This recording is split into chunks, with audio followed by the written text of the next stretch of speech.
Damn, girl. Yeah, I got to get an MRI. Mm. I had a friend who had to get an MRI. Coworker. I think I told you about it, right? No, you Hey, didn't. y'all. Her her neck is her spine. Her spinal column in her neck is curved the wrong way. Not curved. So she was getting tension headaches and migraines at the same time. Oh, God. So Yeah, she has to go to the chiropractor to get things situated. yeah. Hmm. I mean, I would not wish any of this on my worst enemy. Hey, y'all. Hey, Shay, Hello. baby. Say in the chat. What up? What up? What up, y'all? I'm sorry, y'all. I have not eaten yet because, you know, my child ate. I have not eaten. So I'm eating. You ever seen these, Brie? This is the first time I've ever seen these. My first time ever having these. No. They're good. They're not bad at all. And I'm trying to figure out where to get them from. Somebody at work gave them to me, and they are busting. They're so good. Shay, what Sounds you like making? a stripper. Huh? I asked Shay what she was making because she said she's smoking and making dinner. Oh. And Shay be in the kitchen throwing down low key. Yeah, don't sleep on them. Hmm. Don't sleep on them. You got to Oh, 18. Oh, Jessica, yeah, you are close. Because what volume did you had to read 19 and 20? You're stupid close. You're so close. really Whitney fun. said, Bree, love your bookshelf. Oh, thank you. It is cool. Let me get out the way. It's a, it is pretty dope. It's the only bookshelf we have. So finding one to match the vibe has been hard. Um, Not you eating chicken in the car. yeah, it's just because- I hear you. That sounds good though, Shay. Chicken and chicken breast in the air fryer. Y'all about to make me hungry. Let me stop. I'm so damn hungry. All right. Um. So if you're new here, Bree and I have been doing this for almost a Bree and this. Well, first of all, let's talk about the fact that Bree and I have not picked anything for December. We have to rectify that. no, nothing is. Also, did we want to continue this? Yeah, I'm down. I'm down to continue it too. I'm So Bree and I down. have been doing this since like I thought we were gonna give up at one point. when? I thought like our schedules was gonna Oh, fuck with not us. make it happen. But I think, Yeah, but you know what? I feel like the reason why, like, this is probably one read along that I have stuck with so heavy is because it's a medium that I love so much. yeah. Not that I don't love prose, but like I'm extremely passionate about comics, so it's a different feeling going into this and doing discussions. And so and there's so many different things for us to try, and then there's like stuff that you pick that you've introduced me to, stuff that I've introduced you to. So I just feel like, oh no. I feel like Deidre, when I introduce you to shit, I be like, I'm a bad bitch. You know what I mean? Like top tier. You know, I be feeling real proud of myself because I be like, oh, have you read this? You be like, oh yeah, blah blah blah. That came out last month. I be like, fuck. Mm. I But can't figure out where I went wrong. This is nerve wracking. I you talking can't. about with the sleeve? Yeah, I Oh cannot jeez. figure it out. Yeah, we're gonna continue, y'all. We just have to decide. We just have to decide like what we're going to, because Bree and I, we stayed up late one night in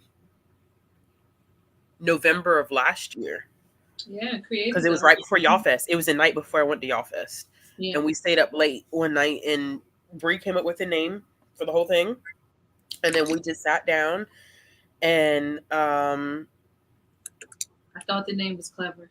the name was fucking clever. Just, she picked the name and then we sat down and we literally bounced ideas and themes off of each other until we went all the way through November. So we've, uh it's been it's been fun. But we will continue, just to give y'all a heads up, unless our schedules get conflicted in any way. Um, our next live show should be the 24th of August. Um, and we are going to be taking it to classics, which is something a little different. These are two classic graphic novels, which is Watchmen and V for Vendetta.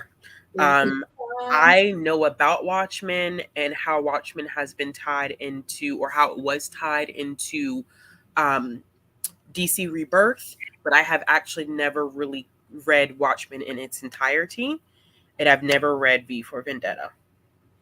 So those both will be new for me. In September, we'll be doing I'm a Wild Seed and the Low Low Woods. October, we'll be doing Lock and Key Volumes 1 through 6, which I am super excited for that. It's been a while since I've read that series. I'm gonna need Um, it. The other and volume. November, we'll be watching, we'll be, November, we'll be Yeah. reading A Girl Called Echo, Volumes 1 through 4, which Bree has already read in its entirety. I have not. Hey, I have a question. Mm-hmm. I came up with it last night. When I can't sleep, it's like creativity comes, which is why I sent you and those other folks that message today. Yeah. It came, and it had to be happy. But last night I was like, man, I should really be feeding younger Bree with your recommendations you be giving me, like, oh, you should have read this, or you should read this, like stuff you read when you were a kid. I feel like we should combine Patreons Okay. and read the Golden Compass and then watch the movie. Read the, say it again. Read the, The Golden Compass. Is that this? What is his name? oh, Philip. by Philip Pullman. Okay, Yeah. I'm gonna go ahead and tell you. Are you talking about the new one they came out with, right? Not the old I'm one. talking about the old one, the movie. The old movie. Okay. Yeah. Ooh, Bree. I just want that for What if us. we did? But what if we made that? Here we go. Here we go. This is how it starts, y'all. This is how it all starts. This is what it's like literally when we're not live. Like this is exactly how these conversations go. Yeah. What if we did that as like a combined patron thing, like every other month, where we take like a children's or a middle grade book, we read it, and we watch the movie Listen, adaptation? I don't want to go that far, but since you But we took need to go that far. Let's go that far. that far, I was like, oh my god, this would be so dope. I kept thinking to myself, just saying, me myself would be about that. Would be Okay. totally So into that. when do we want to start this? Because I have some ideas. Okay, we're gonna have to workshop. We're gonna Yeah, have to we gonna have to. workshop. We can work. Okay? Well, we'll do this. We could talk a little bit after this live. You got me Yeah. amped. You be coming up with some bomb ass I'm ideas telling you, I was like, this would be dope at 2 o'clock in the goddamn morning. in the morning. I couldn't go to sleep. Mm. God. So you was still up after we got off. We did sprints last night. Yeah, I just couldn't go to sleep, and then I was crying for like an hour and a half because Mm-hmm. something told me, "Hey, let's go down the rabbit hole of all the reactions from the Latine community of Wakanda. All these Latine people worldwide crying, black folks crying with them. Be- I'm I crying. didn't, because they changed, and I didn't even think about that. They changed. What's his face, y'all? Before we get into this discussion, we need to talk about that trailer because it's comic related. It's super comic related. We in the realm of comics. We, um, so I did not realize that they actually changed the origin of Namor and gave him an Aztec background. Yeah. which I did not, I mean, after watching that trailer so much and then reading articles that they changed his origin story, which I think is going to be so fascinating. It's going to be so, is it Aztec or Mayan? I thought it was Mayan, but I It's could be. Mayan because I wasn't sure. Okay, so it's Mayan. But I was very, because that's not because Namor, well, first of all, for me, seeing Namor in the what's it called? In the No, trailer anyway was very shocking to me because the first time that you meet Namor is in the 60s issues of Fantastic Four. And so I didn't think that exactly. That's where I met him. that's where you met him. Yeah, that's where you first see Wow, and you him. told me to stop reading those comments. Child, because Stan Lee and You were like, Steve stop reading. Ditko and all of them, his writing was just too much. It was And bad. I get so tired of this It was comics from the really 60s so easy. They drain you so easily. bad. Yeah. But I was very surprised to see him because they're doing Fantastic Four in 2024. Really? Or it's in not 2020. It's either 2024 or 2025 because it's going to be in phase 6 is when Fantastic Four is introduced. And so I didn't think that Namor would come up until um You, you think Black Panther is gonna be in that one because Black Panther was introduced in Fantastic? yeah, but see, I'm so interested in how they would do it. I could be wrong too. I didn't know if he had his own issue. He could have had his own issue in 1940. I don't know. I just picked for Namor. I only deal with a lot of what happened when Stan Lee came into the picture. So, and Stan Lee is what, where the whole essence of Marvel actually comes from. Because it was named something else prior. I forget the name of it, what it was prior to that, and he was running that when he was like a daggone teenager. Um, but I only started reading from um from when we get Fantastic Four because that was the first major superheroes that we see from Marvel. Because I think that Spider-Man makes his debut in what is the name of the series? Some random series, issue number 15. He makes his debut, and then we get Spider-Man. And so my introduction to a lot of these characters is primarily through. I am talking about the sequel, the trailer. A lot of my introduction is from the Fantastic Four comics. So seeing Namor in the trailer for me was very shocking, but also very exciting because, in the comics, T'Challa and Namor do not get along. They're often in conflict. And so it's hold on, let me make sure. I have to get a comic because I kind of want to, it's not spoiling, but did something. No, I don't know much as you, but I was walking my friend through part of what you were saying, Uh-huh. pulling my I just got a lot of downloaded old ass comics on my cosmic side. I gotta say what I gotta say. Yeah, I feel like there's something. Namor is a very interesting character in general. So this is a comic that I had read last year. This was done by Nnedi Okorafor, which was Oh, Wakanda Daddy. Forever. And this one has it has Wakanda Forever, Amazing Spider-Man, Wakanda Forever X-Men, Wakanda Forever Avengers, and Black Panther Annual 1. So in the Black Panther Annual 1, if I can find it, we learn a whole lot about a whole lot in terms of like T'Challa's background. And of course, Bree and I talk about this all the time. I think people always forget that T'Challa was married to Storm at one point. Yeah, I didn't even know until you told me. If I'm being honest, Yeah, people I was forget that. Yeah, poor. they were married. He had some other relationships prior to that. But there's a section in this annual where it talks about um, like Black to the Future, which like T'Challa is a grandfather at that point, and I keep wondering if Marvel's going to pull from this at all, or if they're not, because he has kids and grandkids, and in here he talks about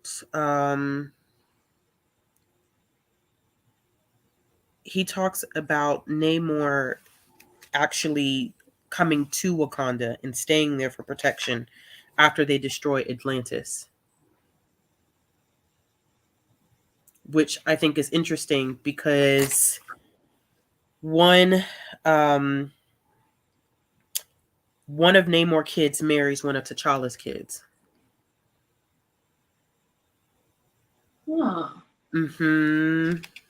I wonder how they would do that. I don't know if they That would. I don't know if they would do that, or because I mean, technically, it's kind of like it's not in the main continuity, so I don't know if they would ever. Because even T'Challa having kids is not technically in the main continuity. Um, but I wonder if that would be a way for them to continue the storyline and how they could possibly wrap that in. Yeah. T'Challa and Namor did have beef. Like they did. They had problems.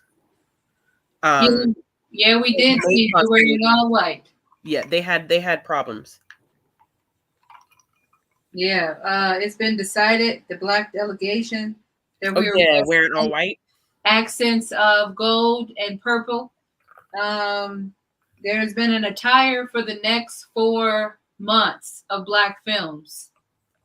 If anybody want the link, then they have a link of what Latine folks will be wearing to the premiere, Are you and what serious? white folks will be wearing to the premiere. Are you serious? I'm And done. there's so many Latin people are like, accepted. Right. I'll be here. I'm And so then the man said, the internet calls white folks a bunch of names. He goes, I don't know what name it is, but he said, we expect you to show out in a khaki color. We expect you to show I'm out done. in a khaki. I'm done. He said, then he was like, it's all jokes. And then he talked about why he said it. But I was cracking up. I But was like, yeah, I'm excited for it, and also too, yeah, the appearance of Ironheart. And Ironheart gets her own. She gets her own TV show in Phase 5. So late next year, I think, fall of next year, I think she gets her own TV show. But I was excited to see Riri in there. you Which said there, Riri? yeah, her name is Riri. Oh, sorry. Yeah. Yeah.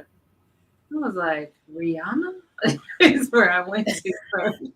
All I right, was y'all. like, Enough of fangirling over the trailer. yeah, the All trailer. right. Something's killing the children, y'all. Something is killing the children. Something done killed them. What did y'all rate? It's volumes 1 through 4. And it's okay if you didn't. I mean, if you don't feel comfortable, we'll wait until the end to discuss House of Slaughter. But Bree and I also ended up reading House of Slaughter because it was kind of hard not to read volumes 1 through 4 and not read House of Slaughter, to be honest with you. So, Bree?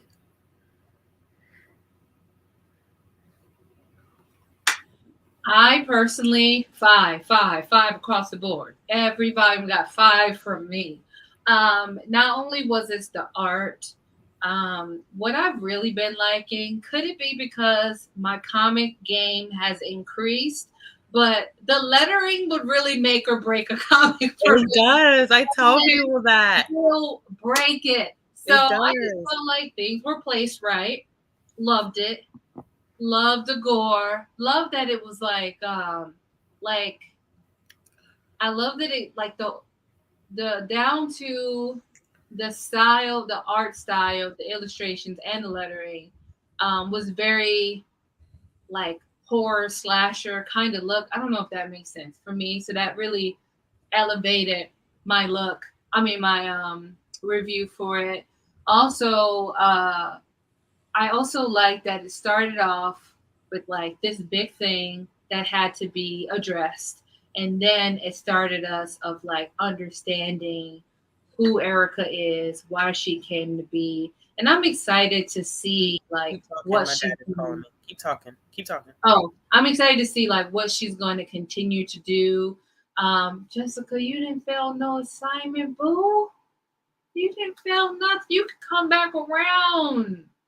Um, yeah, so overall, everything made it a 5 for me. I see some 4.5s. I see some overall 4s. Um, I'm seeing, Lisi said 4 all the way through, though I wasn't a fan of the art. Yeah, I don't know. The art really called to me. I don't The art know. was great Yeah. to me. I'm sorry, y'all. My dad butt dialed me. No. I answered the phone. All I heard was hello, hello. Oh, my bad, girl.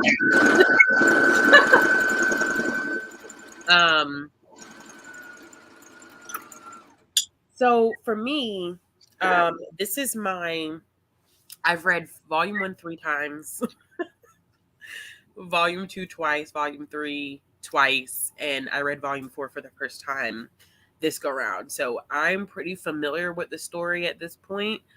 Um, it is definitely up there as my top series of all time. Um, but I think that James Tynion is an exceptional storyteller. He really got skills. I saw this thing called House of Horror or something about horror. It's 300 plus pages, and it was Mm-hmm. like he was one of the writers One of the in it. writers on it. So Yeah. I was like, "Ooh, should I get this one?" I don't know. He does things well. I won't. He did the Miss Marvel, right? No. Who did Miss? No, that was G. Wilson. G. Wilson. Wait, what's another Tynan? I feel like I read something. Tynion has done this. He's done The House on a Lake. He's done The Backstagers. He's done Wind. He's written for DC extensively, especially when it comes to the Batman, like Batman Gotham area. He's done a lot in there. He's introduced a lot of characters. His run of Joker, Chef's Kiss, Oh, Joker, that is where I heard him because you. Joker. It is so. I always tell people Joker is technically a Commissioner Gordon story, but the way that Tynion writes, you feel Joker's presence on every page. And he's a very, very talented writer. Yeah. He's a very, very talented writer. Um, and so I'm not surprised that it's exceptional because it's him. And his storytelling ability is phenomenal. Like Bree said, what's so fascinating about the series is that you get this big event that happens in the very beginning. You see that, okay, something is making these children disappear. We get, I forget our main character's name, what his name is. We see that it's this monster that is literally eating these kids alive. Eating these children. Yes. And so we don't understand where these monsters have come from. We meet Erica Slaughter. We don't know anything about Erica Slaughter. We don't know where she's come from. She's just there to take care. We know that she comes from the House of Slaughter. We meet, what's this? I can't remember anybody's name to save my life. Jace. Hmm? Jace. We meet Jace. Um, Eventually, at some point, we know that he's also tied to the House of Slaughter, and the two of them have a relationship. And so it's beautiful because what ends up happening is he gives you this big thing to work with, and then he comes back around to literally break everything down, which is why it is very interesting. And I think it works best to read volume 1 and House of Slaughter in tandem with each other. Oh Because wow, it's done they're, well. they're both prequels, Yeah. technically. And so they build a lot of framework of what House of Slaughter really is. Yeah. And I like that. I'll save that for when we talk about House of Slaughter because he does touch on some very interesting themes, I think, in House of Slaughter. Yeah. Yes, he also did The Woods, Leah. I almost forgot about The Woods, and I've read like 4 or 5 volumes of The Woods. That's one that we can do too at some point because that series is completed. I feel like Um, I read at least one. one volume. It's yeah, Yeah, very sci-fi, right. gross, but very very well done. I'm very interested in picking up a lot of stuff on his backlist. To be honest, anything like that I haven't read by James, I'm very interested in picking up at some point. Um, but also too, I think that he presents us with some very interesting characters. Um, Clearly, Erica has more layers to her than what you see in volumes 1 through 3. Yeah, You get a little bit more of who she is in volume 4, but volume 3, I mean, in volumes 1 through 3, you kind of it's kind of like there's like you're seeing her through fog. You are not seeing the clear picture of who she is because she's very guarded. And when you read volume 4, you very much so. She's been through a lot. yeah. Um, Volume two, she had me cracking up. I just gotta be honest. It was so funny because she was like, "I'm mean too," or something like that. She said in response to her asking that woman, like, if she can bully him. yeah. There was an Hmm. anger there. Um, I think too, by the time we get to the end of volume 3, we realize that there's some tension between her and the leaders of the House of Slaughter because she doesn't agree with what they're doing. And Right. that's where the great storytelling comes in because she keeps telling is James the little kid's name? Is his name James? What is his name? Jace, Jace is his name? What is the older guy's name that we meet that's in House of Slaughter? What is his name? the dragon. No, not the old man. The whole House of Slaughter is based on what's his face that dies in like the third volume. Oh, you're talking about James Boutelier or something like that, right? No, no, no, no. The white guy. The white man. Now I don't know his name. Talking about the man with the missing teeth, huh? No.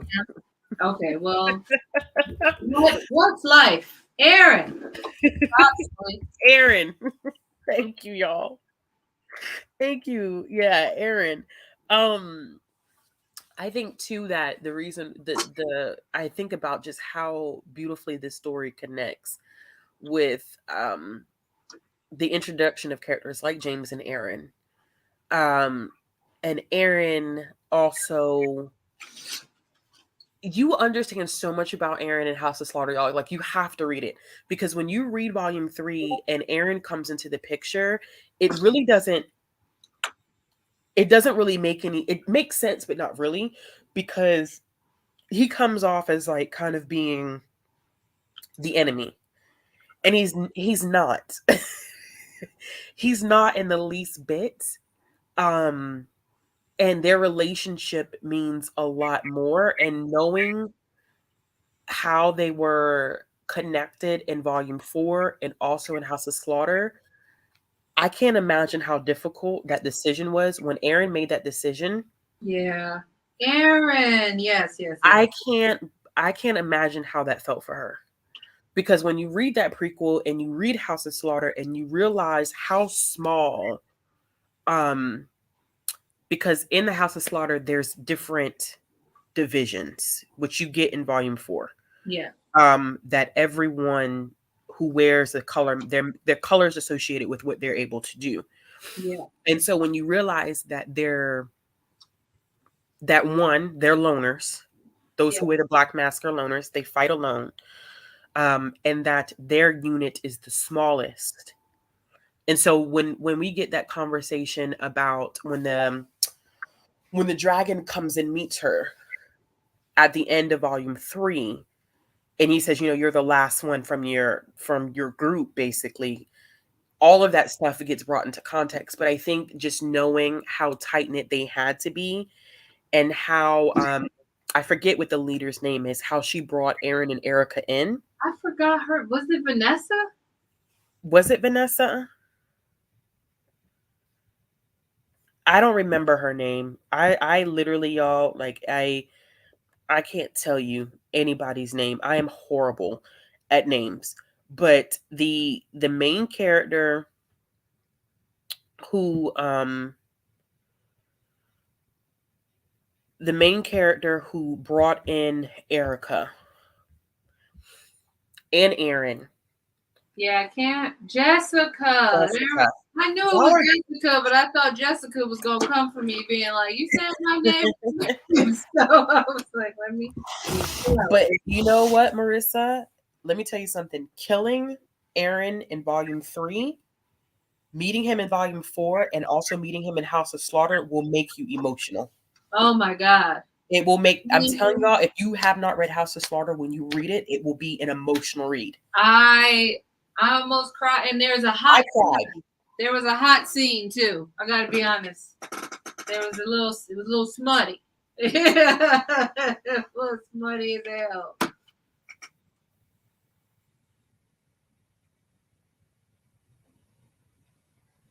Sorry.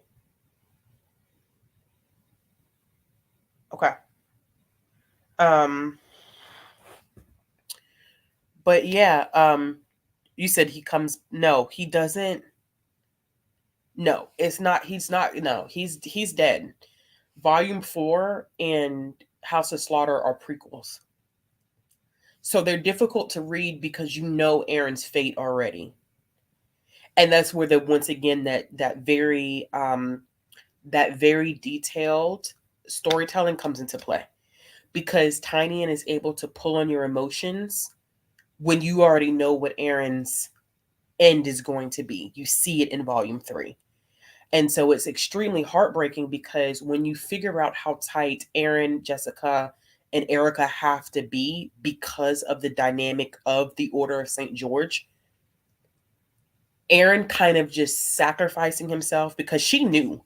And I didn't realize it either. Honestly, when I did the read of volume 3 the first time through, I didn't connect that Erica already knew that he was going to kill himself to to slow the monsters down. And then when I read it again this time, when he was in one of the panels, he said, "Not this quick."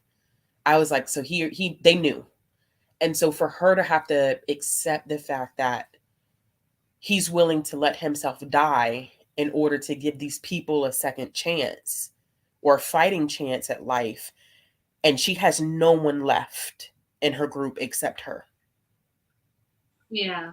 It's sad when it when you see. That's why I said like how he's making things flow is truly, it's very emotional because I think some people would take this and they would read it and they would take this and they would read it and they would think, oh well, this is just another horror comic. But unfortunately, um it's more than that. It's so much more than that, I think.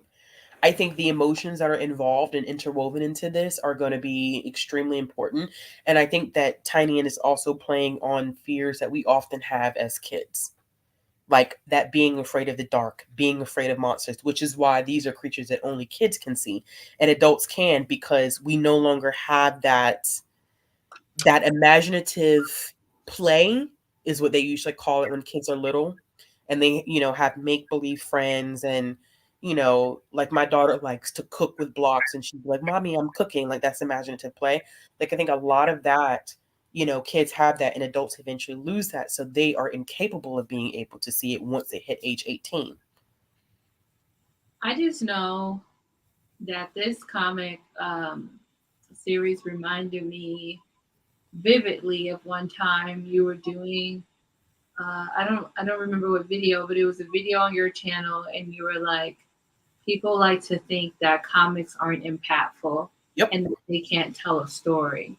And this one right here, like I kept thinking of that when I was reading it. Yep. It is. I think people underestimate um people often underestimate the emotions that can be woven into comics and what people can take away from comics. And I to this day I'm kind of like, I don't know why. um, but I think that often comes from too from a lot of people who don't explore the medium, or maybe they've had a bad experience with a comic, or um, I mean, these are say honestly, Scarlett, like these are the same people who don't believe that like reading a graphic novel or reading a comic is real reading. So there's that.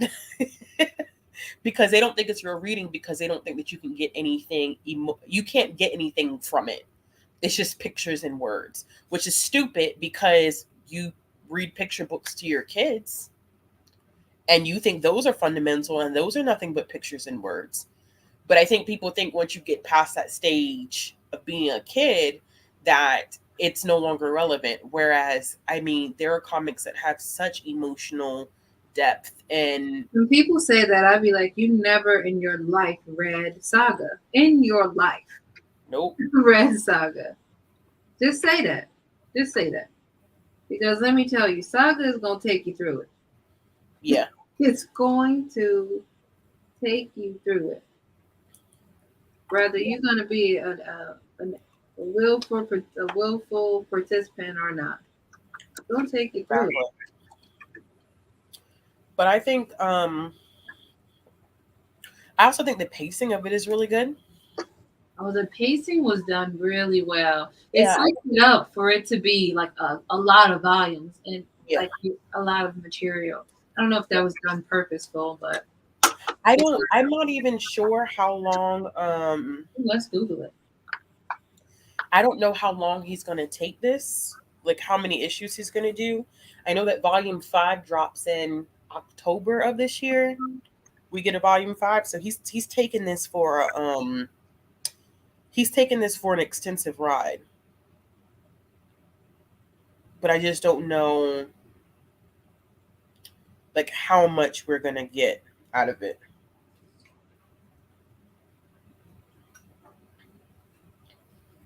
It is, Jessica. It's the same people. It's usually the same groups.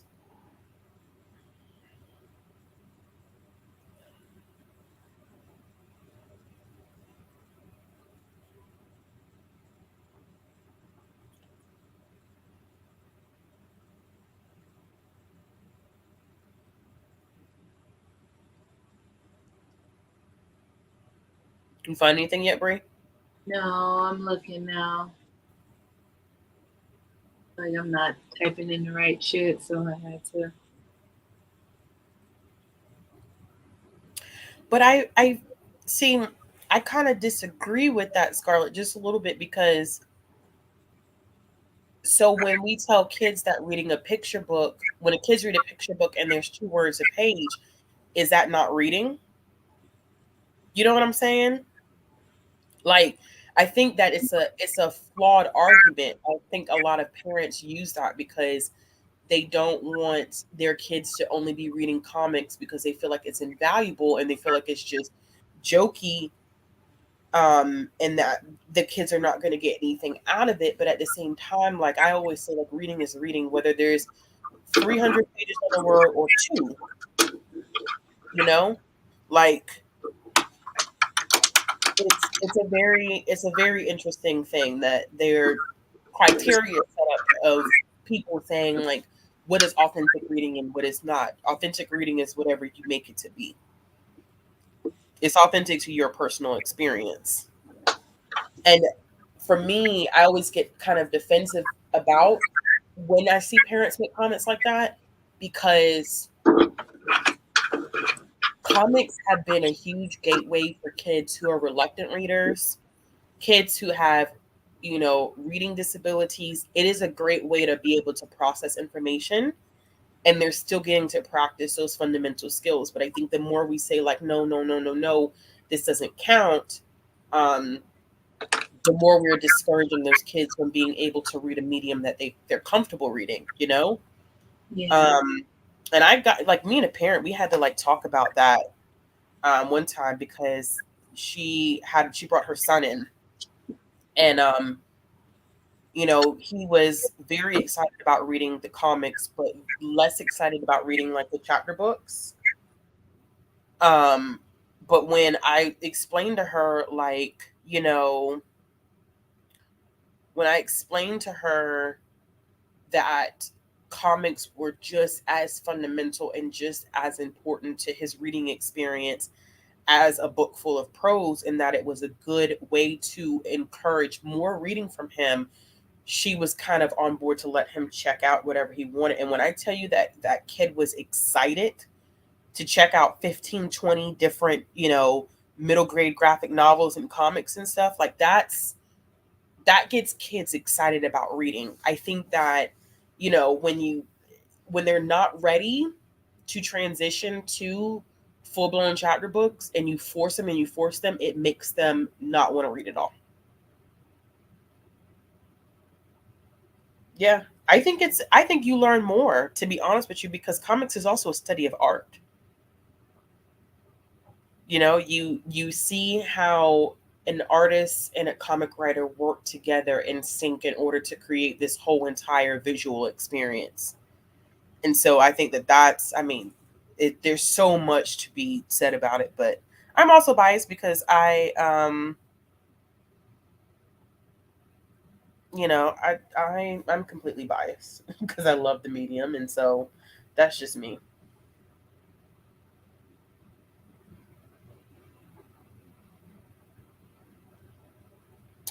Okay. Sorry, that was a tangent. That was a No, complete tangent.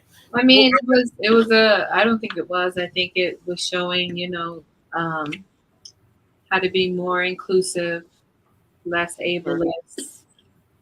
I think mm-hmm, people. I think a lot of times, people who are non-disabled uh, don't understand how other people may be living in their existence. Um, so that felt very pertinent to me. mm. um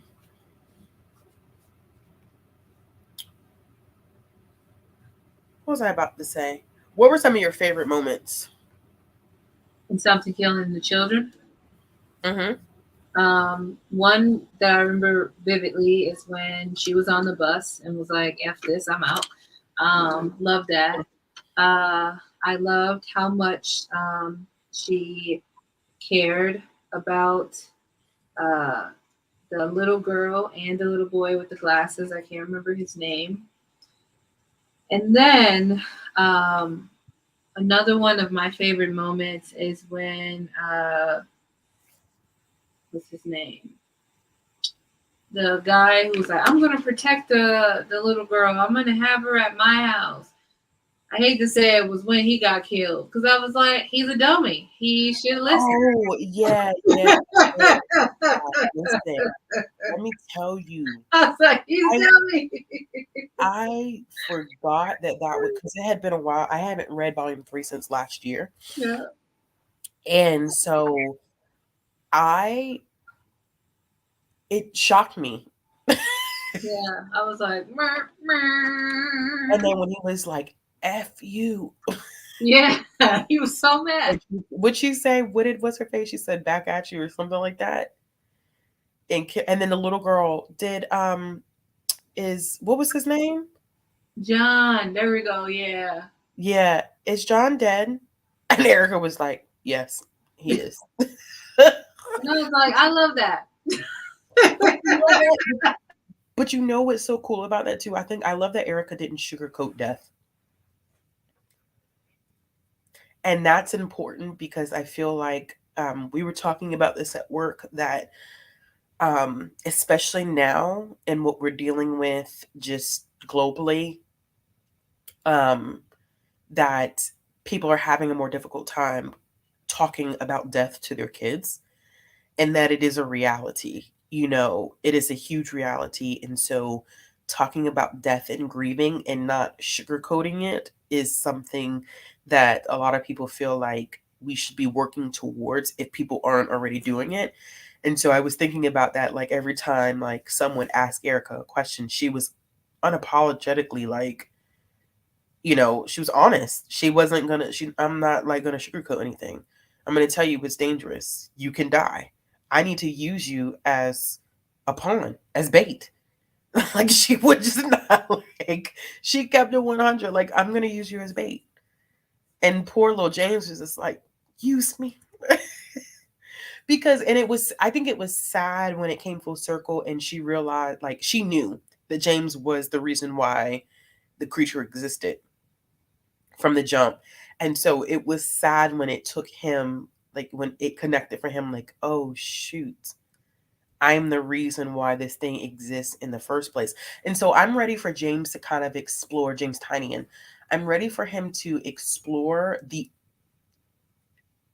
in-depth, like, world building as it pertains to how these creatures are really created.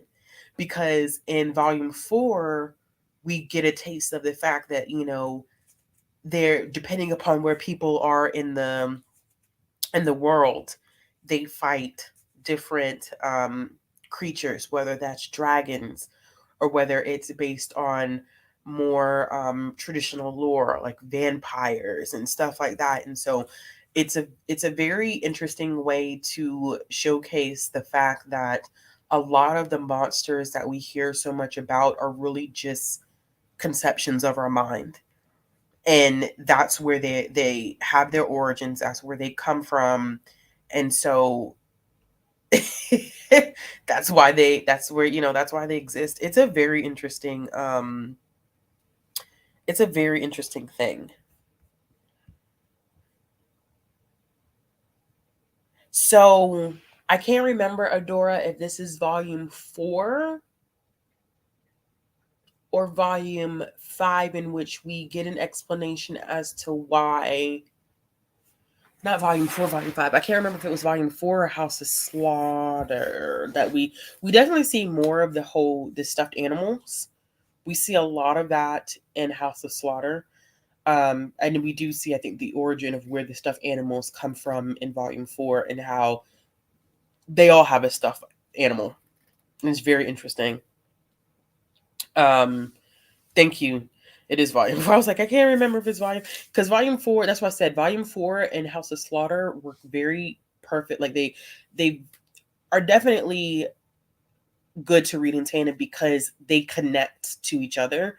Not because it's just in the same series, but literally it's almost like the same period of time, or at least the same expanse of time, told from two different perspectives.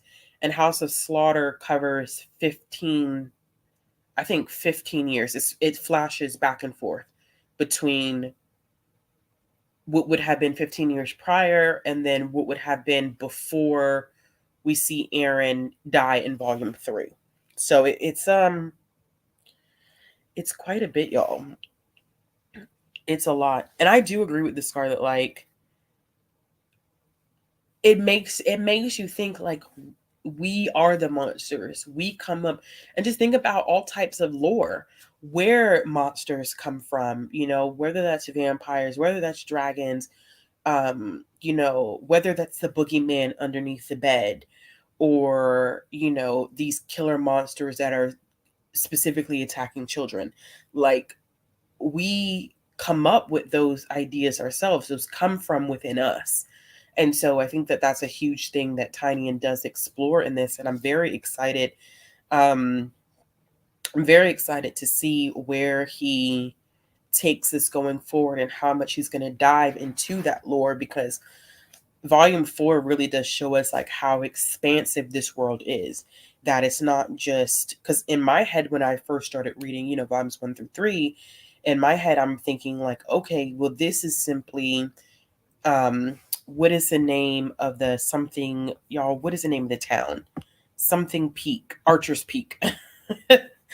I'm thinking that this story is going to simply be contained into Archer's Peak, and that we're not really going to get, um, any type of extensive world building outside of Archer's Peak. but knowing that Archer's Peak is literally one isolated incident of many. And so for me, that was very interesting to see and very exciting also, because then we know that this is not the first time this has happened. This is not the last time it's happened. These monsters are not the only monsters that exist, and um, the House of Slaughter um, is not the only order that exists, and or the Order of St. George is not the only order that exists. And so that makes it even more interesting, and you get more of the issues that could happen between the orders and House of Slaughter. That's where we get a more in-depth look at conflict, and also kind of a it's kind of, I don't want to say it's kind of a it's not a twist, but I'm interested in figuring out like what exactly is going to happen after some events that happen in House of Slaughter. I'm gonna signal before like we really dive into House of Slaughter, because I don't want to, unless you don't care to be spoiled, I don't want anyone to be spoiled unintentionally, because it is such a vital part to the entire narrative. Um, in the car, and you're frozen. Can you hear me? Yeah, where are you going? Bluetooth. Okay, hold on. I don't know which one you can hear me on. Can you hear I can, me? yeah, I can hear you. Okay. Oh, damn, that was really loud. My friend grandma has an emergency, so I'm gonna go pick something up. She's about an hour away. The store closed in 40 minutes, so I'm gonna go and get the item for her so that she can come pick it up at my house. But still here, but on You're location. such a good You know what I friend. mean? Huh?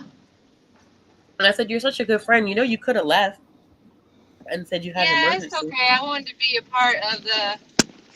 Wait, hold up. Hello? That sounds better. Okay. Jesus. I wanted to be a part of the experience. And I was like, don't leave me out. FOMO was real. So I thought I would do this instead. I'm not going to be looking at y'all, so I don't know what's going on. I got to pay attention to this road. But yeah. Scarlett, so they don't have, do they not have House of Slaughter on? Do you have access to Hoopla? Or do you prefer not to read it digitally? Um, I will say there was one of my Hoopla accounts. I don't want to be judged about the amount that I have. Didn't have House of Slaughter. Oh, it didn't? Uh-uh. Mm. No, it Oh, did that's so not. interesting. I met with a Hoopla rep this week, y'all. Uh-oh. They told you any good news that you can share with the rest of the class. Mm-mm. Damn. Is it like an offline thing? No, no, no. They really didn't share anything that, Wow. yeah, they didn't share Rude. anything. Rude. Well, God, I'm literally salivating. Like What? New York Public Library does not use Hoopla? I am shocked. I thought they did. I am shocked the New York Public Library does not have Hoop, but they must buy all of their comics via Overdrive then. Let me tell you this. New York Public Library out here be doing numbers. Like that is the library card to have. And then I was in a live show with Bree Cherie reads, Brandy Shanae reads, and Erica and Adrian, Sister Harlem, and they were saying how you can't do out of state library cards That's with New Brooklyn York Public no Library. more. Oh, it That's was Brooklyn Public. Brooklyn. Uh, Hmm. I was like, Yeah, you somebody can't. said I gotta head out, and I was like, Yeah, wow, the ghetto. because it's too much, and I get it. It's everybody's. I think everybody went through budget cuts this year, honestly.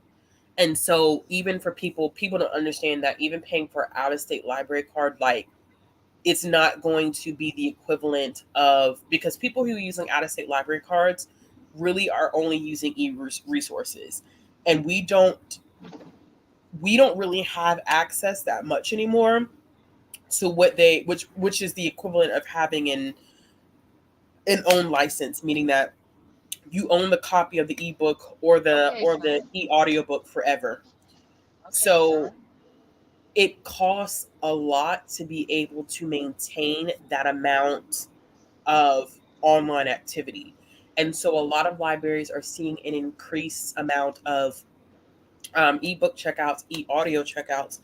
And so I'm sure for Brooklyn Public Library, having so many out-of-state users pay for a card, and it's not going to equal out for them to take on that much of influx of patrons, and then having to pay for those resources. It's just too much.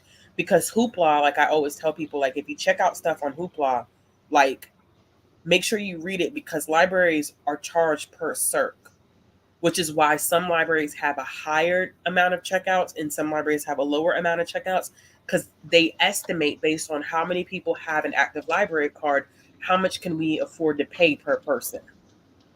Even if everybody doesn't use Hoopla, you want to budget as if everyone is using Hoopla and they're using all of their checkouts. So it's yeah, yeah, it was a nice incentive and it was great that they did it. Um and so but it financially, it's not sustainable, to be honest with you. It's not a sustainable initiative for anybody. And Hoopla also, you know, we do it where, like, if an ebook or an audiobook is available on Hoopla, we will not purchase it on Libby, because it doesn't make sense to Oh, have. that's smart. Two of the same thing. No, because you're losing money somewhere. Oh, So you don't typically do that. I mean, I've made the mistake and done that before, but I'll check Hoopla on Tuesdays because that's book release days every week. I'll check Hoopla on Tuesday to see what they've released before I purchase ebooks and audiobooks, so I'm not duplicating what on one platform to the other. yeah, that makes sense. Yeah. It's hard, y'all. Right now it's just hard. Like, I don't think people realize, like, a lot of people lost a lot of money this year. And so, the demand is there, but we just can't afford to do it. Did they lose it because the demand wasn't there in earlier No, fiscal years? no, COVID. COVID Oh, COVID is what did that. why people COVID. don't understand COVID was a pandemic and you can't compare numbers or anything Well, to no, COVID. it wasn't the numbers thing. It's just that the cost of living has gone up. Gee, And so skyrocket. the cost to operate anything has gone up. So counties and states have to be very mindful of how they're appropriating their funds. And so, like, in our state, for example, like, it has just been universal budget because people just can't afford to. The cost of living is too high, and so you have state and counties who are saying, like, we can't afford to give um we can't afford to give people as much money as we've given them in the past. It's not because, demand has decreased for a lot of libraries in terms of, like, physical checkouts, because people have gotten conditioned to use audiobooks and ebooks because of COVID. And but the thing about it is, even with those numbers increasing and as physical circulation is increasing, you know, if you don't have the money, you don't have the money. It doesn't matter if you have the numbers to prove that circulation is doing better. The cost of living has gone up. We're living in a very, very rough economy, so they have to cut where they feel best is to cut. I And think libraries are typically consumerism the first plays to a get role cut. in that too. Huh? I think consumerism plays a role in that as well. Yeah, I mean, like, publishers are not really friendly to us when it comes to stuff like that. You know what I'm saying? Like, Yeah. before the pandemic, Macmillan had us on an embargo. Macmillan would only allow us to purchase one copy of a new release. So, in somewhere like a New York Public Library, what would end up happening is you could have hundreds of people waiting on one copy of a book. They wouldn't let you buy an additional copy until 6 months later. because Oh, they tried to. Jesus. Yes, a lot of people don't know that that embargo existed, and libraries were extremely pissed at McMillan. And some libraries tried.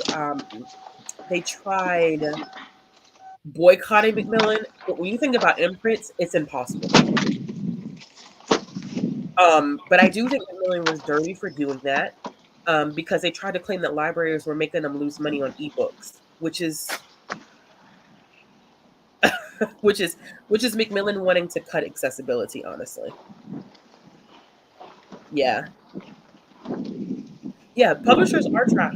They are trash to libraries. Some publishers are great, but people trash when they want to be trash because they feel like we cut into their market of making money.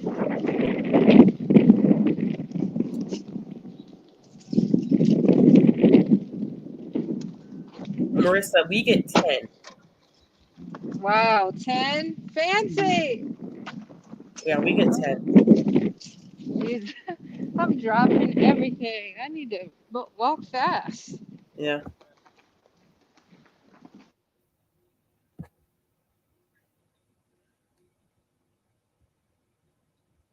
Yeah, it's kind of the same here. Um, I have a question for you. mhm. Is is buying novels a different price than buying a comic, or does it depend? What do you mean? Like, if you have to buy copies of a novel versus buying a copy of a comic, is there a difference in price? Like, is one more expensive than the other, I mean, or less? comics are traditionally just expensive in general. Oh, okay. Um, a thin little trade like this will run you probably about in between 18 to $20 when it comes out. Okay. And a lot of that is you're paying for the artwork. Are you asking though from a library on the back end? Yeah. Yeah. Oh, um, I mean it varies. I mean, because we buy from a vendor, we get money cut Yeah. off the top price. Um, but I wouldn't say that one is more expensive than the other because adult books are extremely expensive. But you will find that some libraries buy less copies of comics because they also are not circulating as well. Oh, okay. Yeah. So I mean, it solely depends on how you look at it. I just think on the back end, you're not going to find libraries buying um, as many copies of comics because movement is a little different in comics, physical comics, than it is in physical books. Like if we had the new James Patterson coming out, the holds list for James Patterson is going to be significantly longer than the new Black Panther bind up. That's just the way that it does work.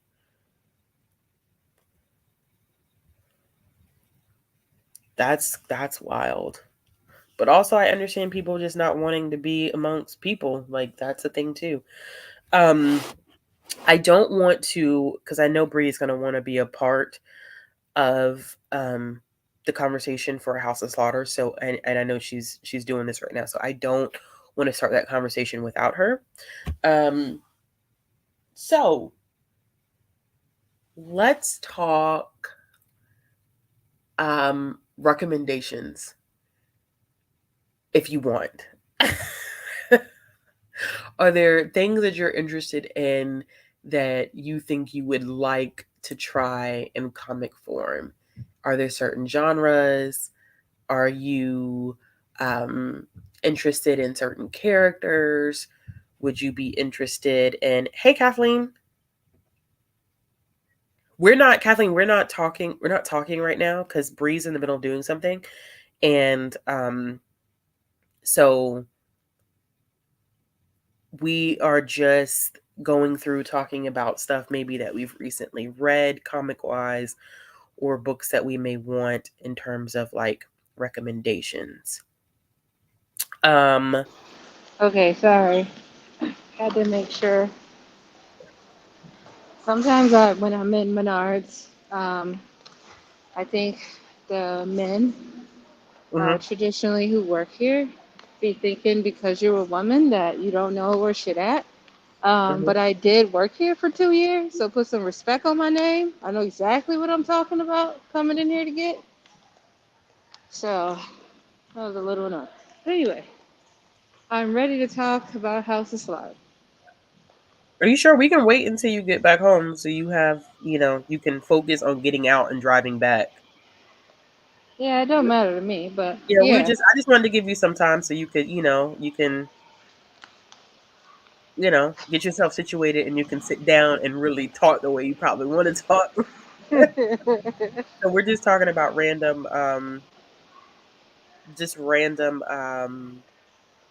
comics or comic recommendations. Okay. Um, let's see here. Monica, you just added. What did you add? You just added the woods and the nice house on the lake. Yeah, I'm waiting. Me and Brie are supposed to read the Nice House on the Lake because I read issue 1 of the Nice House on the Lake, and it is wild. Um, I'm really enjoying it, but I need to read the full trade. Rex based on House of Slaughter. Scarlet, that's a hard one. I'm not going to even sit here in front and lie to you because House of Slaughter for me doesn't necessarily have any comps, which is probably weird to say, but I don't feel like House of Slaughter has many comps. The closest thing that I could think that maybe no, no, not even that. Because I was gonna say Pretty Deadly, but even that to me is not really a true comp. House of Slaughter for me is very unique, and so I don't have any comps for that one. I'm not gonna lie to y'all. I'll tell y'all if I don't have comps for something. um, something like Something is Killing the Children horror. Mm, what's interesting is that I don't think that the woods is too far off from Something is Killing the Children. It doesn't feel very far fetched from it, even though that one definitely is more of a sci fi and the kids are older, but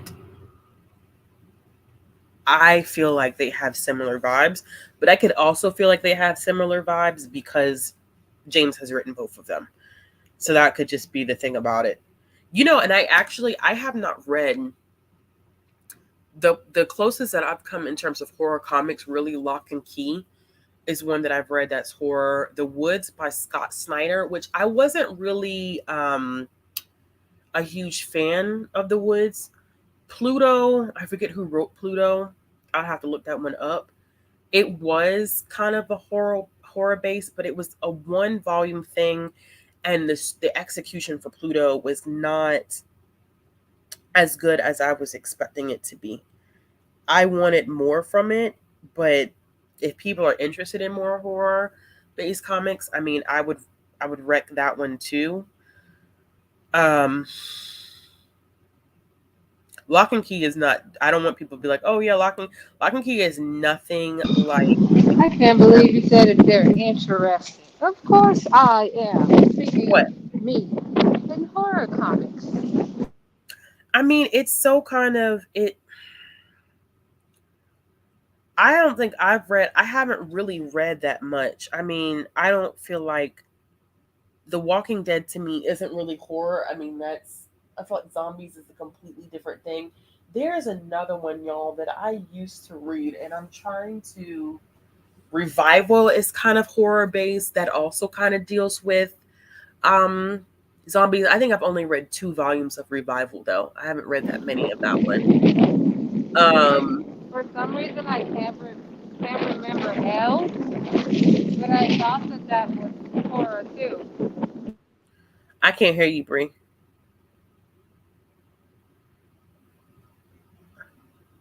Okay.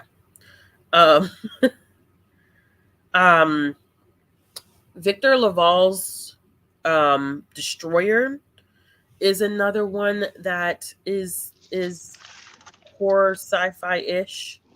I think. Yeah. Sorry. I've only read one issue of Destroyer, but it was good. The issue that I read, I thought was really really good. I was saying that isn't Els or Ellie's, isn't that horror too? Can't I haven't read remember. that. Oh, and I forgot what I read, so that's that. Ooh, honestly, Marissa, I would just say just start with an author, a writer, and just read everything that they've done. I mean, you can do timeline wise. Um, if you want the best understanding, see, I would not rec reading New 52. New 52, any experienced comic book reader tell you that New 52 is DC's worst writing ever. I enjoyed some of Wonder Woman for New 52, but I wouldn't recommend it. I would start if you're interested in like an origin story. I would say go with Wonder Woman Rebirth, starting with Volume 1. That would just be a good place to start. I wouldn't even start with the nonsense that's going on now because that gets super, super intricate and super, super complicated. But that's a good place, I think.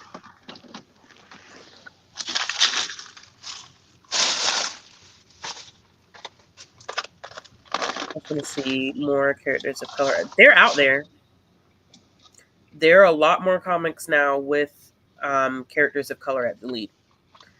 Um, just like anything else, you're going to have to look because comics are not traditionally um, the most diverse. They're really not the most diverse, but you have some of even your major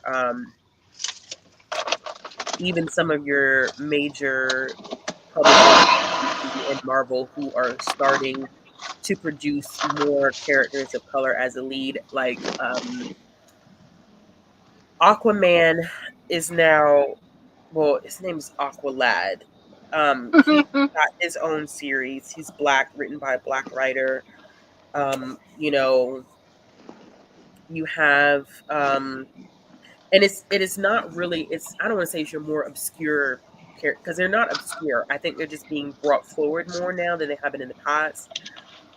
Nubia has her own line. Wonder Girl, Yara Floor is getting her own line, or she's her trade is about to come out. Nubia's trade is about to come out, and I'm kind of low key obsessed with Wonder Woman, so that's why I follow them so much and so heavily. Is Because that it's why nice. you didn't like?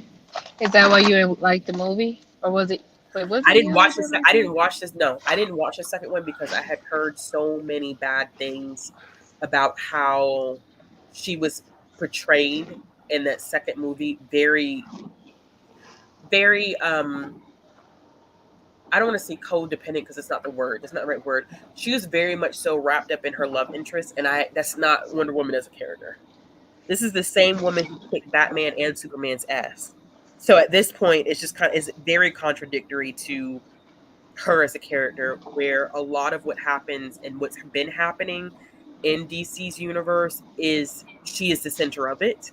And so I just feel like they kind of, it was kind of low-key in my opinion from what I heard about the movie. Keep in mind that I haven't seen it. I just thought it was low-key disrespectful. Yeah, Um and Marvel is sexist. Marvel isn't it's Marvel, you pick a character. That's the entry point for Marvel. Pick a character. So if you're interested in a character, pick a character, pick an author, and just read their run. So a run is essentially an author who does a series of issues about a specific character. Like um, Donnie, is it Donnie Cates or Donnie Coates? I can't remember his last name, but Donnie did a run on Venom. A lot of people enjoyed his run on Venom, so that was his chance to write Venom the It's way that on Hoopla. the way, yep, it is on Hoopla, the way he wanted to write Venom. Miss Marvel was originally, her run was the first creation of Miss Marvel was done by G. Willow Wilson. So she had a run, and now it's another guy who's doing his run on Miss Marvel. And so you have different writers who pick stuff up. Like James Tynion was doing Batman for DC, and that was his run, and he picked up Batman from Tom King. So Tom King did Batman Rebirth, and then James came in and picked it up, and now James is no longer writing Batman, and there's somebody else who's coming. So just pick a character, pick a writer, and then just go with it, because every writer isn't, their interpretation of the character is going to be different, which I think is why you have some people say, like, oh, I prefer Tom King's run of Batman, like, because he handled the character better. And so you'll get to see different things. Like, a lot of people don't like the people like James Tynion, but some people don't enjoy that he expanded Gotham so much and created all of these new characters that are now essentially a part of Gotham. Um, but I enjoyed it because it brought a different flair to DC. He But I said, I'm know in my bag. he, That's what he said. listen. He Bunty said, said, I'm in "Can my Comic Rex and Alive Menard Hall talk about versatility?" Listen, um, I had to make sure we got the plug. The plug has been secured. um, Monica, I am not interested in the Descender series because I don't like the artwork. Ooh. I don't. I've wanted to read because did Jeff Lemire do Descender, or was it somebody else? I can't remember who did Descender, who wrote it. Um I'm not a fan of the artwork, and so I don't know. It's the same reason why I have not picked up Harley Quinn since I read the first two issues of the new run of Harley Quinn in Future State by, I feel like Stephanie did. She's been working on that run of Harley Quinn. I have not picked it up past the first two issues because I hate the artwork in it.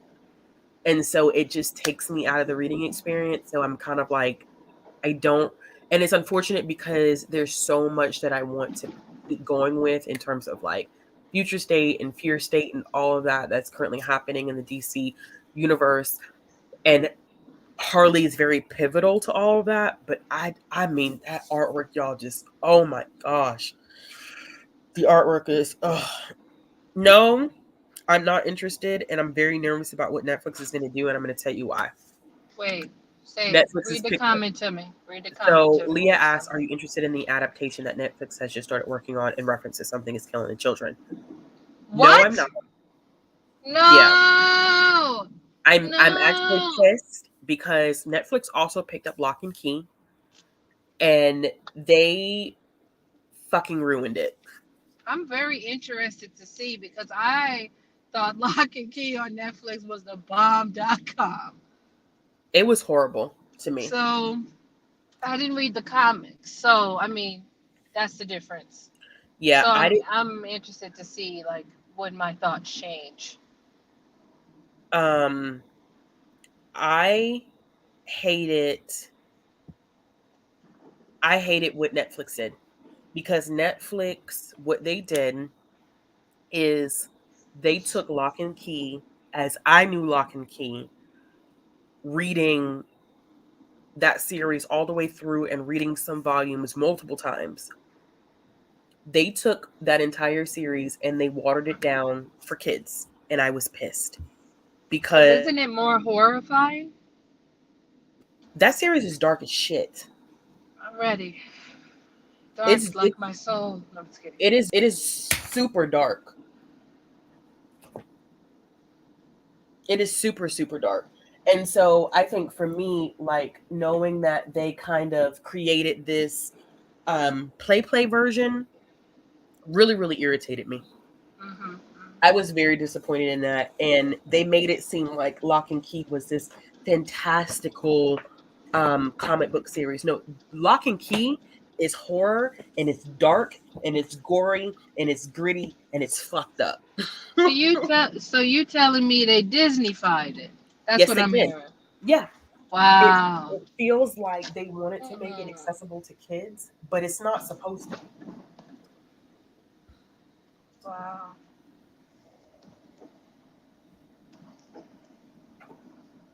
Wow. That's So annoying.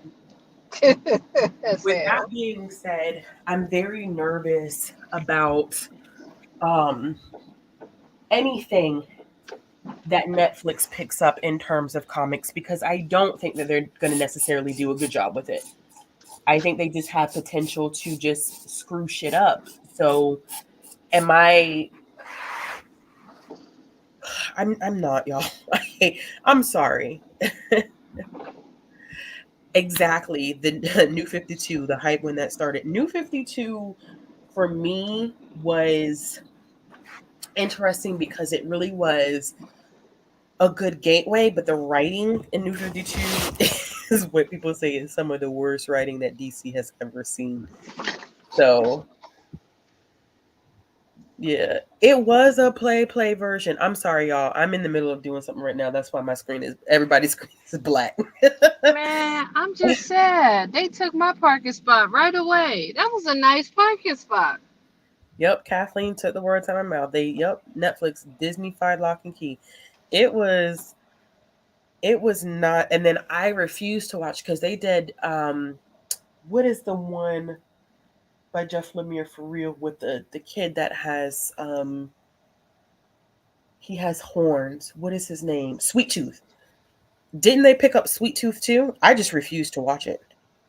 I watched a couple episodes and it looked well, but I was like, isn't this a book or something? And I never looked it up. And I was supposed to finish that series, but I'm gonna tell you this right now. Once I find a series, Hmm. I can be like have a like what my friends would call like a neurodivergent response to it in the sense of like I would watch that TV show for years. Hmm. And it's really hard for me to pick up something new because I will Hmm. get obsessed with ever TV show I'm watching. It can be really hard. Um, Another question: have you ever read any anthology graphic novels that you enjoyed? I recently read This Place Mm-mm. 150 Years Retold. It's made up of several stories by authors, but it weaves together so well. I've read part of 150 Years Retold. I often have a difficult time with anthologies because the artwork for me, it becomes a distraction because the artist changes on every story. And so I'm very used to, even when comic book series change artists, it throws me off Yeah. because I get used to a certain art style and then shifting that art style, it kind of bothers me a little bit. But I do like the anthologies that, and it's not really it kind of is an anthology. Um, Marvel has been doing these voices anthologies where they have people who come in and they've been focusing on um just different communities. So like Marvel's indigenous voices, like I really enjoyed that one. I feel like Darcy Little Badger was on that. Stephen Graham Jones was on that, as well as Rebecca Roanhorse. I think they were the three writers who did that anthology. And forgive me because I can't remember the artists that were working on each story. And it was only like it was a one shot, so it wasn't an extensive like volume or anything, but it was a Yeah. one shot of those three stories, and of course, those three are amazing writers. So Marvel really secured the bag by getting them on. Not secure the bag. They did secure the Also, bag. it's I mean, they got. I mean, Darcy Little Badger, Rebecca Roan Horse, and Stephen Graham Jones. yeah, Who that wouldn't they book the money out secured of it. that? Also, is that Monty I saw in the chat? Yeah, yeah. What up?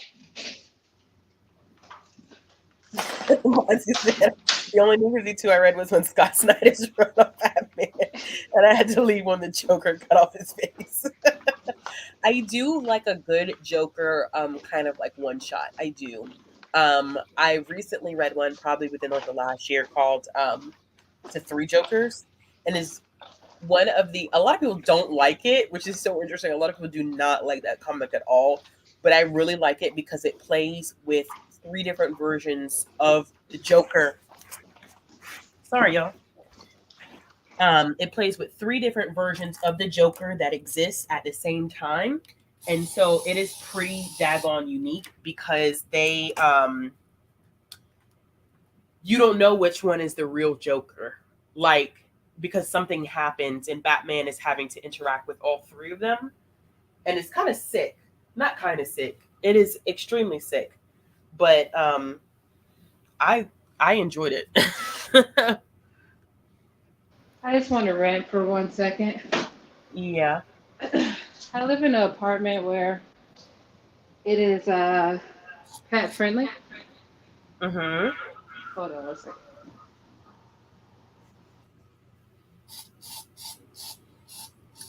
Okay, so in it being pet friendly, I feel not. I feel like there's probably like 20 apartments in this building. Out Mhm. of the 20, I honestly think, and I'm not trying to over exaggerate, I honestly think I'm the only one who don't have a pet out of the 20 apartments. Mhm. And with that being said, the hallway the last couple days has smelled like little Johnny, little Timmy, little 6'7", whomever these dogs name. It took the most massive dump known to man, and it needs to be rectified. So I just feel some type of way because it smells like dog. Hmm. Hmm, hmm, hmm. That's unfortunate. So I don't know. People just Yes. out here Yes. letting little Timmy wild in these streets. But Somebody else who has loved Three Jokers. That was a really good comic. I feel like the reviews on it are horrible because people just don't like it, but like I really enjoyed that. I thought it was a very interesting read. Um Monty, that is a good question. It was good. I mean, they did, I agree, they picked three indigenous authors that people recognized. Um, but the writing and the art was actually really good because what they did is they focused on three characters, three indigenous characters that had already existed in the Marvel universe and brought them forward a little more. And so DC and Marvel both have had to contend with the fact that they have had diverse quote unquote characters, but they've always been in the background and you have white writers writing them. And so you end up with a lot of missteps in that. And now they're going back, which I mean, it comics are always moving slower than prose when it comes to giving writers of color or writers just of different backgrounds accessibility, even women. Okay. Like being in this, even now, like I find being a black woman who's into comics very, very tedious. And very, it can be very problematic, I think. Like I remember one time and it's not my local comic book shop, um, because the guy I know there, like he's really like he's I had stopped coming in, like I had not gone in for like a month and he called me and was like, Ashley, what's going on? Like you good? You straight? Like, you're always good to us. I just want to make sure that you're good. Like so like my local comic book shop guy is amazing. And I owe him a visit. But I went to one that was closer to my apartment and I'll never go back to that one again because of how I was treated. Um, because the guy made the assumption that I was there to buy comics for a man that was a partner, boyfriend, or husband. And so shit like that still happens. I'm Um, talking to myself. I was saying that was trash or garbage and send the Addy. it's it's ridiculous. And that's the industry is still like that. Like the industry is making strides. Like the fact that James Tiny is open about being bisexual. And so even I know people feel like, oh, that's not that. It is a huge deal to have a comic book writer who is openly queer and is a man Brian Vaughn. and has so much success. There's a, I can't remember who what, of course, because I can't remember anybody's name, There was a comic book writer that's very, very well. Was it Grant Morrison? I thought it was Brian. Grant Morrison came out as non-binary not too When? long ago. I think I could be wrong. Yeah, Let me stop flexing for that. Grant Morrison came out as non-binary. This was I don't feel like this was too long ago. Um, but that was a huge thing. You know what I'm saying? So like comics move so slow because it's always been an industry that's dominated by um white cis het men. That's how it started. Um and so that's how it's been maintained, and there's been a lot of gatekeeping in comics, and so now we're starting to see kind of a shift in what's going on. And you still have your dude bros, because I'm very heavily immersed in the comic tube side of YouTube, and it's a lot of dude bros over there. Okay, a lot of white men who take issue with um snowflake stuff, leftist stuff. I don't want this shit in my comics. Marvel and DC have an agenda. And so what happened to us just reading good stories? Very ignorant and Oh. stupid shit. And it still happens. I mean, it very much so, it still happens. So, there are only a handful of comic based reviewers that I trust to give authentic reviews, whether a comic is good or it's not good. Not because, oh, this comic has a black woman at the center of it. And so, we feel some type of way about that happening. It is, Monty. That's a good analogy. It is very much so like the adult SFF side of book two. It really is. And for the longest time, I've really wanted to start another channel that solely focuses on comics. But entering that space, like, it's taking a lot of thought and feelings about that. Because entering that space is opening gateway for a lot of bullshit, and I just don't know if I have the mental capacity for that right now. I am ready of support. I If mean, if that never happens. I really want to do it, Bree, because I feel like, I mean, my comic stuff does get watched on here. But I recently watched Noria. If y'all know Noria from Noria Reads. What Is up, that Noria's Noria? channel name still? It's Chronicles of North. Chronicles of Noria. Thank you. I was about to say, I feel like Noria changed the channel name, but I couldn't remember to what. So I had watched Noria's um, video. This was a couple of weeks ago. And Noria was talking about how she wanted to create a manga and anime channel separate because YouTube doesn't reward doing anything that deviates from what um It really YouTube doesn't. it doesn't reward you. It doesn't reward you for deviating, and I honestly would just like to have a lot of my comic related stuff just in one place and not be um so sporadic and just self-contained. I mean, so sporadic and sprinkled throughout my channel. I want it to be self-contained in its own space. Yeah. And so, I mean, I've been toying with the idea now for about a month. I definitely would not do it right now. I'm in the process of Yeah, doing a you need lot of to think things. of it. Yeah. Yeah. Yeah, I'm in the process of doing a lot of things at the moment. So I was thinking that maybe either at the end of this year or beginning of next year, it was something that would come into fruition. So we'll see. She is sewing, Monty. How do they know? Oh, this thing. Ooh, ooh, ooh, ooh, ooh. Okay, Scarlett, this is not I don't think this is the same person. Maybe it is. Does this guy have a YouTube channel by chance? Because I came across a manga tuber who also reads comics, and this is such an interesting thing. Um, he was shitting on Miss Marvel, and it was very interesting, like watching someone else that's BIPOC shit on Miss Marvel because Oh, of the this is inclusivity. awful. it was a very weird thing.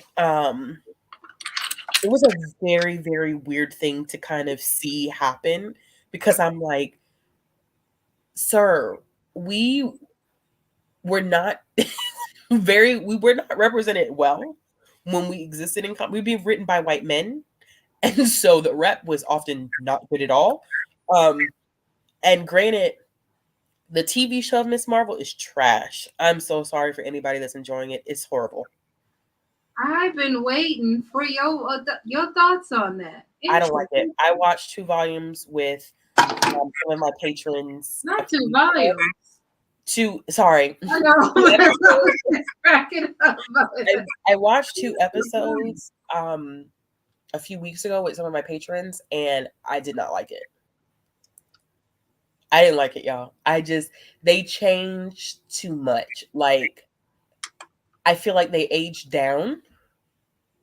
It was Disney-fied, and I get it. Like Miss Marvel, like they are teens, but these characters feel like they're in middle school.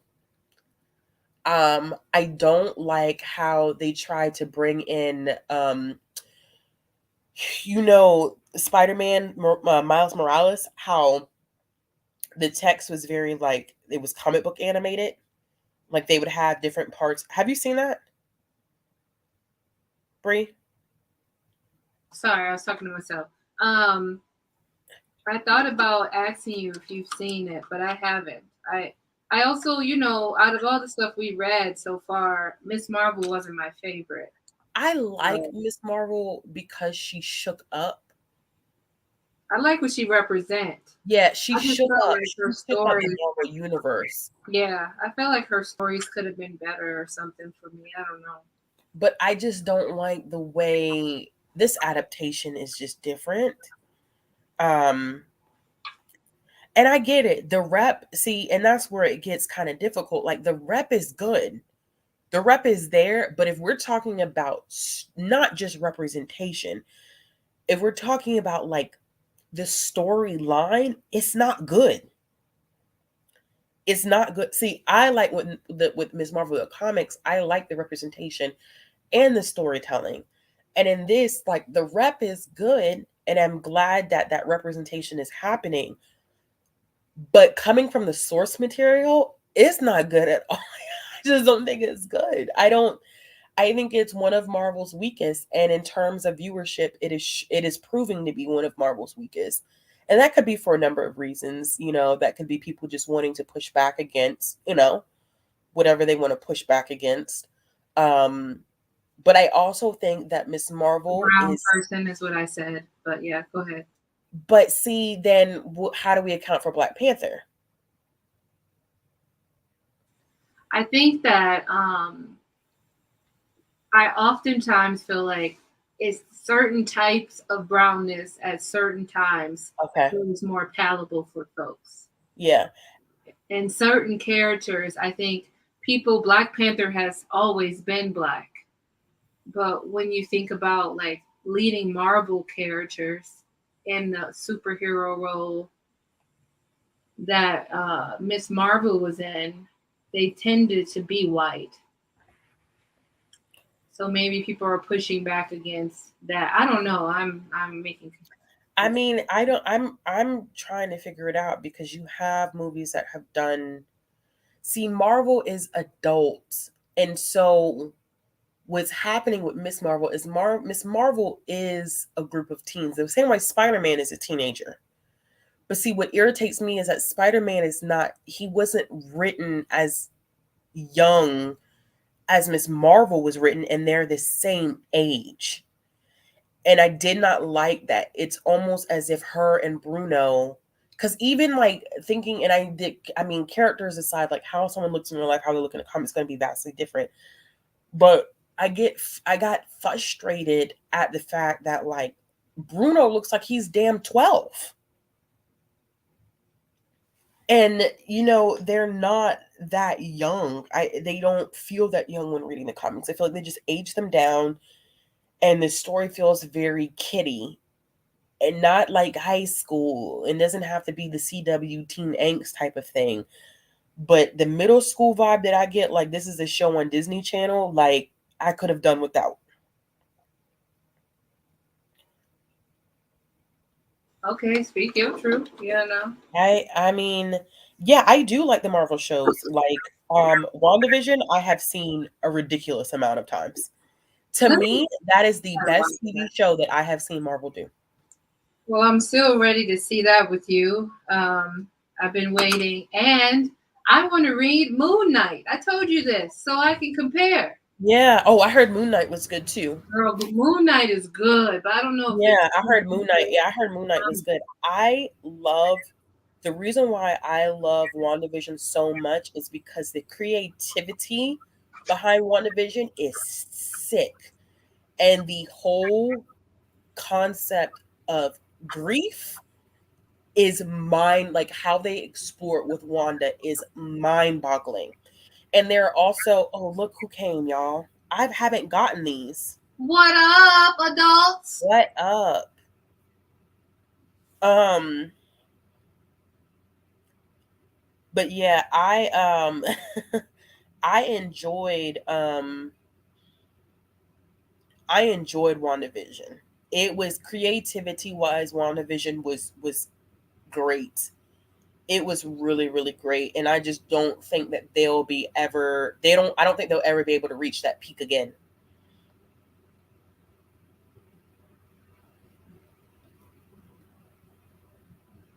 Yeah, I think yeah, and but the sitcom framing was very essential to Wanda's story. And so while it was like it was weird at some points, I got why they did it when it came full circle because I was like, dang, I could really appreciate it when I knew how important sitcoms were to her as a child and the amount of grief that came with that situation. Like Wanda just had been through so much. But I think that was in terms of Marvel TV shows, I think that was Marvel's peak, to be honest. I don't see any other Marvel TV show being as good as WandaVision for me personally.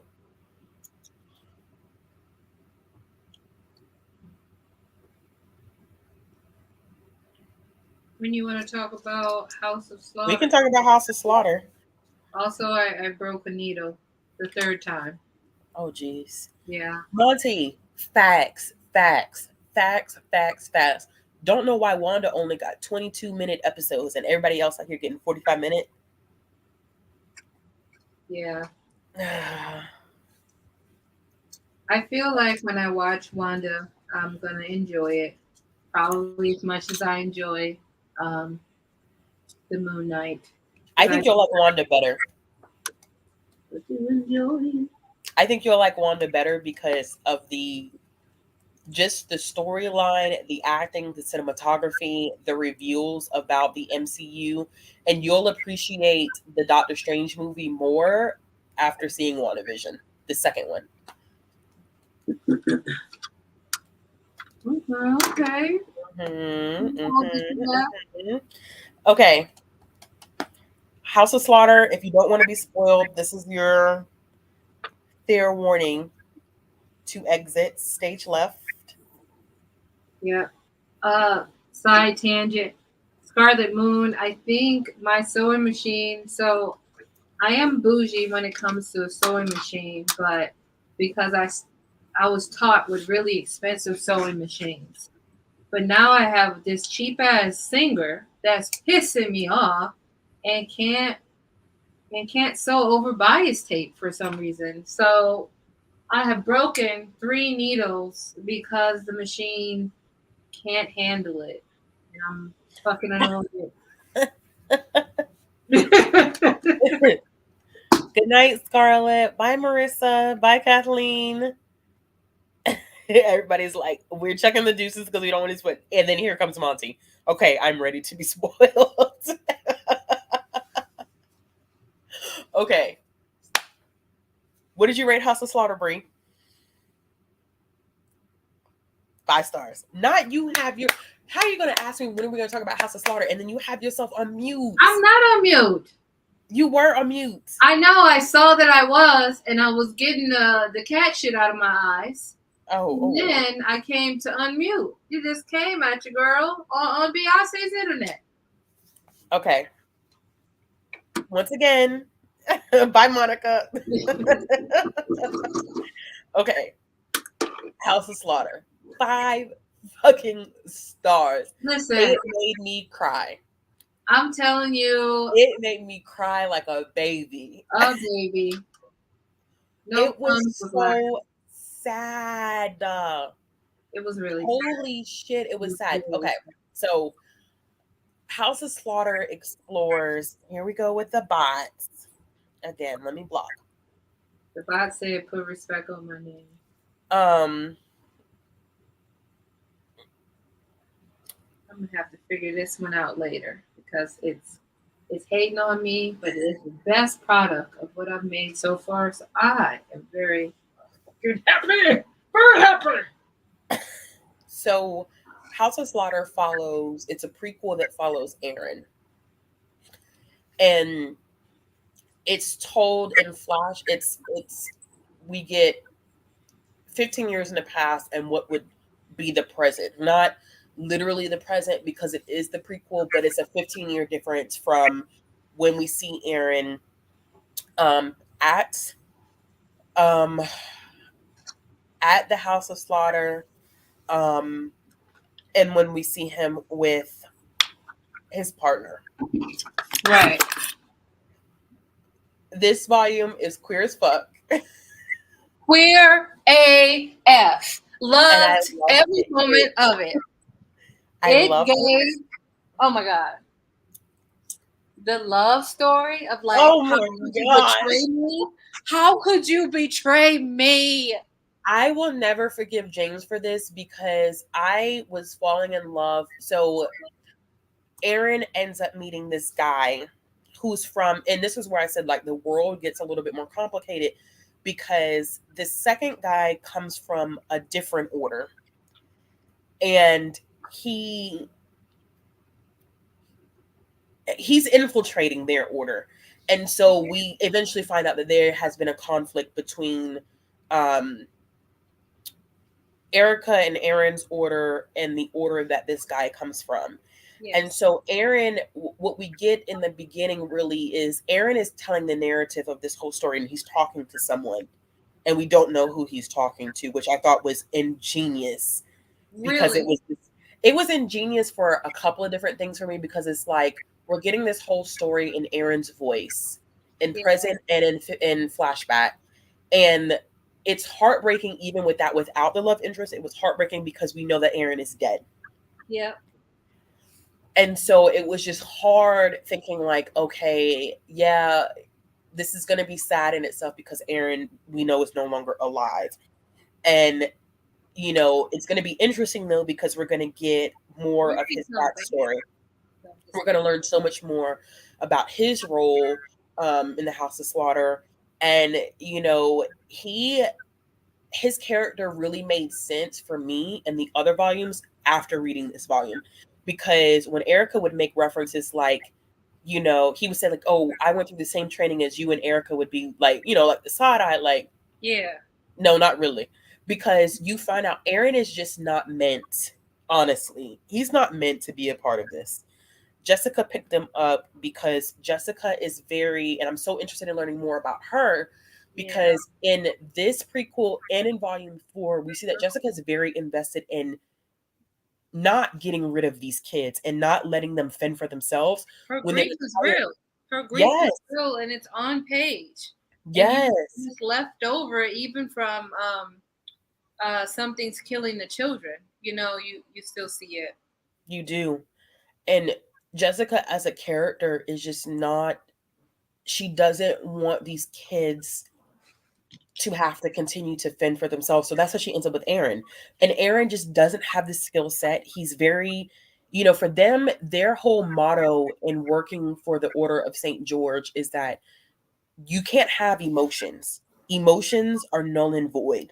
They can't exist. Um, and Aaron is just a very emotional guy. Like he has these big emotions and he can't turn it off. He's very sensitive. He gets bullied and picked on. Him and Jessica, and it's an older black lady. They're the only ones who are black masked. And so he gets bullied a lot by the white mask. Yeah, And that's white guys Cecilia's. get their ass whooped for real. Yeah, Jessica is she's dead, but she's in House of Slaughter because it's a prequel. So we see Jessica before she dies in House of Slaughter as well. And this was said I'm very interested in learning more about like what happened to Jessica because she created this unit in this family amongst her, Aaron, and Erica, and we get to see her almost as a parental figure for Yeah, both of them in separate volumes. And in this one, we get to see Jessica play a parental figure to Aaron. And yeah. she really blames herself because she feels like she's babied Aaron too much. And Cecilia is constantly on her ass like, you know, Cecilia need her ass whooped too. she did.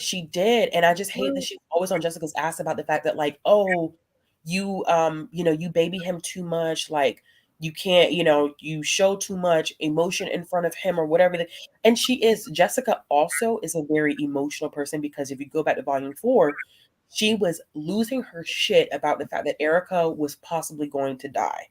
To Yeah, go through that whole initiation process, you know, it was very interesting. And in House of Slaughter too, I feel like you learn so much about how Aaron saw Jessica and Erica as his family. So, yeah. He did. Oh, poor kid. oh gosh, like this whole thing is just sad as shit. Um, Super. because he falls in love with this guy from a different order who is Oh, that right there, just genius. I just it's sad for a number of different reasons. He falls in love with this guy from a different order, and he is what is almost he's almost like elite royalty because he's born into this, whereas people like Aaron are recruited. So a lot of people that are in the Order of St. George have been recruited. They watch, they say that they search like orphanages and stuff like that because they're looking for certain qualities in these kids to bring them into the order and train them. And so Aaron's love interest is not someone who had been trained. He was raised in it and it was Yeah, generational. And so I feel like Tynion, and I could be wrong, Brie. I don't know if you got the vibe that Tynion was playing a little bit with race. I thought so too, especially with the Yeah. with him and the face guy. Yes. I I felt like so forgot his there's a section where Aaron, I mean, the guy who, because I can't remember his name to save my life, Aaron's love interest basically is there to fuck up the Order of St. George. Like, he sets up this whole scheme to get revenge because his whole entire family was slaughtered. But And oh, go ahead. no, no, go ahead, go ahead. I'm also like curious to see like why the man is like, this was he's so keen to say it's your perception. Like when I got there, everybody was slaughtered. It kind of made me think like, are you trying to be like this black on black crime thing? Like, are you trying to add in that? Is what I was thinking. I don't know what you were thinking. I didn't That's what I know was because he had mentioned something like a civil war. yeah, And so I don't know. He was insinuating that that order had turned on itself. yeah, But I think there's definitely more to the story because the dragon is a very he comes off, he's very much so surface level, a very calm guy who's kind of like, I want you to be able to make your own decisions. I want to talk to you about how you process these things, but there's so much more to him that I don't think is very nice. yeah, Um, and I think he set Aaron's love interest up. It's not a surprise that he ended up there and his whole family is gone or whatever. And so we can already tell from because House of Slaughter already has an issue 6 and maybe an issue 7 already on Hoopla. yeah. Um, we It can was definitely issue tell 6. it's I an was issue trying, 6. yeah, I was trying to read issue 6, but I ran out of hoopla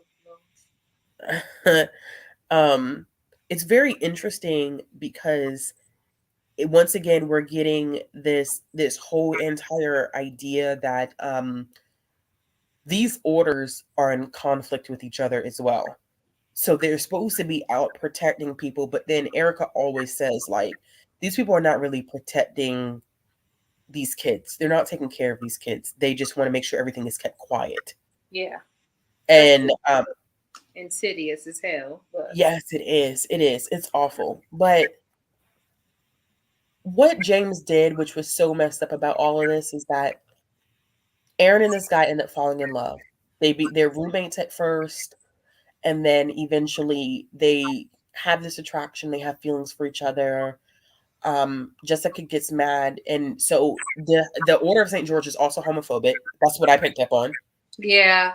And I definitely picked up that on that in the last issue um, Okay, of House of Slaughter. I also want to say, like, just a side note, one of the cutest moments is when I think James was having what's the other guy from the other Aaron. Aaron. Aaron was having a nightmare and he went over there to see him and he caught his hand and then they cuddled. Oh, that took me out. It was so cute. It was very, and then they pushed their beds together. I Did they push know. their beds? Yeah, they pushed their.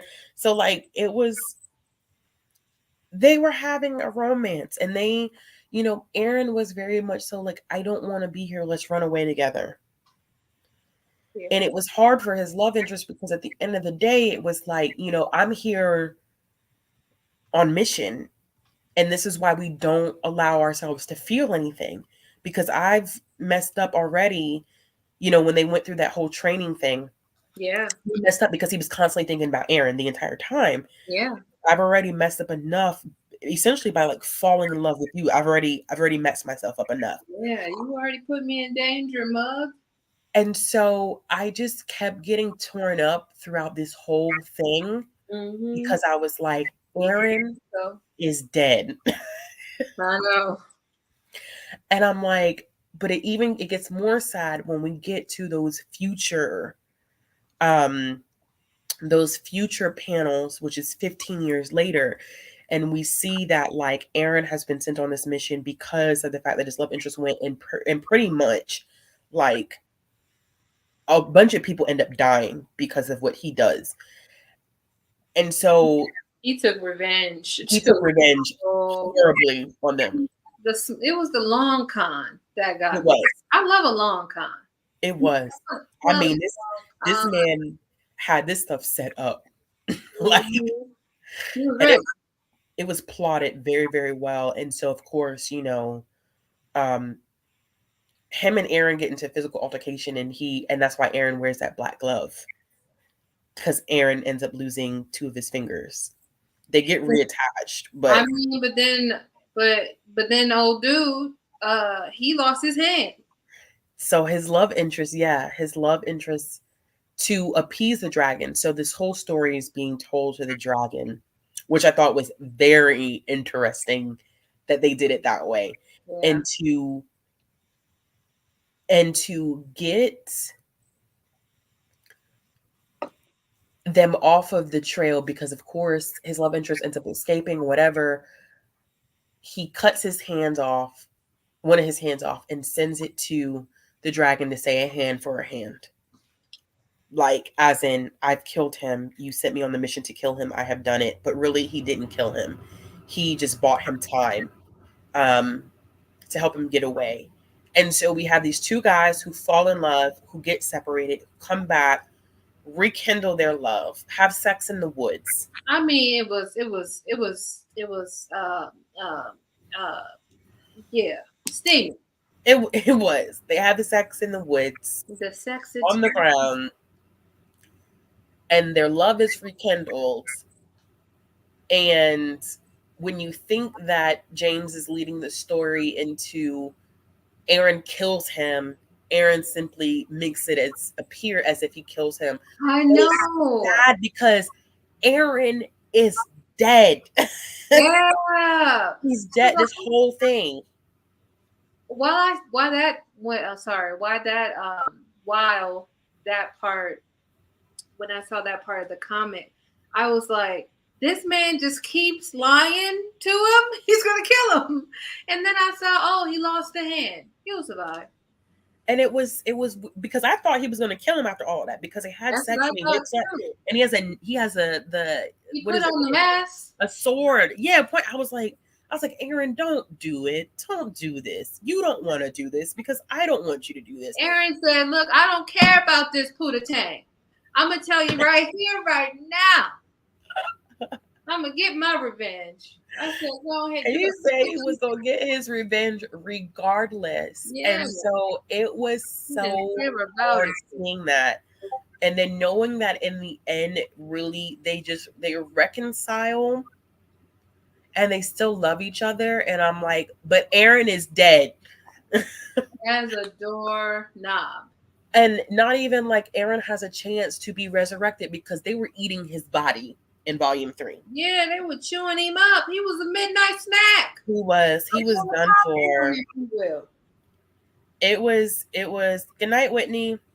Good It night. was it was tough reading that. And it was so much more because I think what James was playing with too, it was a couple of things that I appreciated about the way that this story was told, is that there were panels in which we would get a sentence started in the past and completed in the present. And Yep. it would shift from panel Beautiful. to panel. It was beautiful. The panel when they were in the bed telling the story to each. Yes, and it was going back and forth. Oh, Oh my that gosh, it was was so beautiful. I said he in his bag. He in his It was bag. so beautiful. And then with the love interest, he's rescued kids and he's created this commune of kids to help them deal with their grief and not to allow them to be on their own. And so for me, that was also an emotional part because it was in all this darkness and in all this tragic stuff, and it just correlated so much to what's happening now. There are adult humans that genuinely do care and want to protect and save these kids Mm-hmm. and want to help them process and work through the grief that they may be struggling, and not just to push them aside and say like, well, we just need to cover this up. Exactly. I don't, I can't help what happens to you next, or I have to kill you to shut everything up. And my You thing know, is, why did y'all go to I gotta kill and their excuses and something killing the children of why they were just like it's easier to just kill the child was not a good excuse to me. I it's not. can't remember what it was, but I remember thinking this is trash. And you know what else is that while this was sad, it reminded me a lot of Saga. Come on. Was the constant killing of folks? The Yes. constant killing of folks. And remember how we compared even the cover? Was it volume like 8 of Saga or something like that? And how it was bright? And we Yeah. got a volume where it was very positive, and like it was a lot of light being brought into a story that was so dark. Yeah. As sad as House of Slaughter is, there was that glimmer of hope and happiness Yeah. that we're getting in the midst of a comic book series that is very, very dark, to be quite honest with you. It's a very dark comic book series. I mean, and there's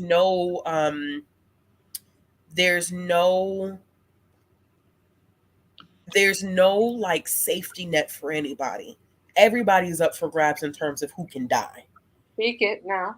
And so to see, same thing with Saga, like everybody's up to die. Like it don't matter if you the main character or a side character, Yeah, any character. any character, you could die. And I think that Something Is Killing the Children is the same way. Like Yeah, agreed. anybody can die at any point. It doesn't matter who you are or how important they may seem to the narrative, they're up to get killed.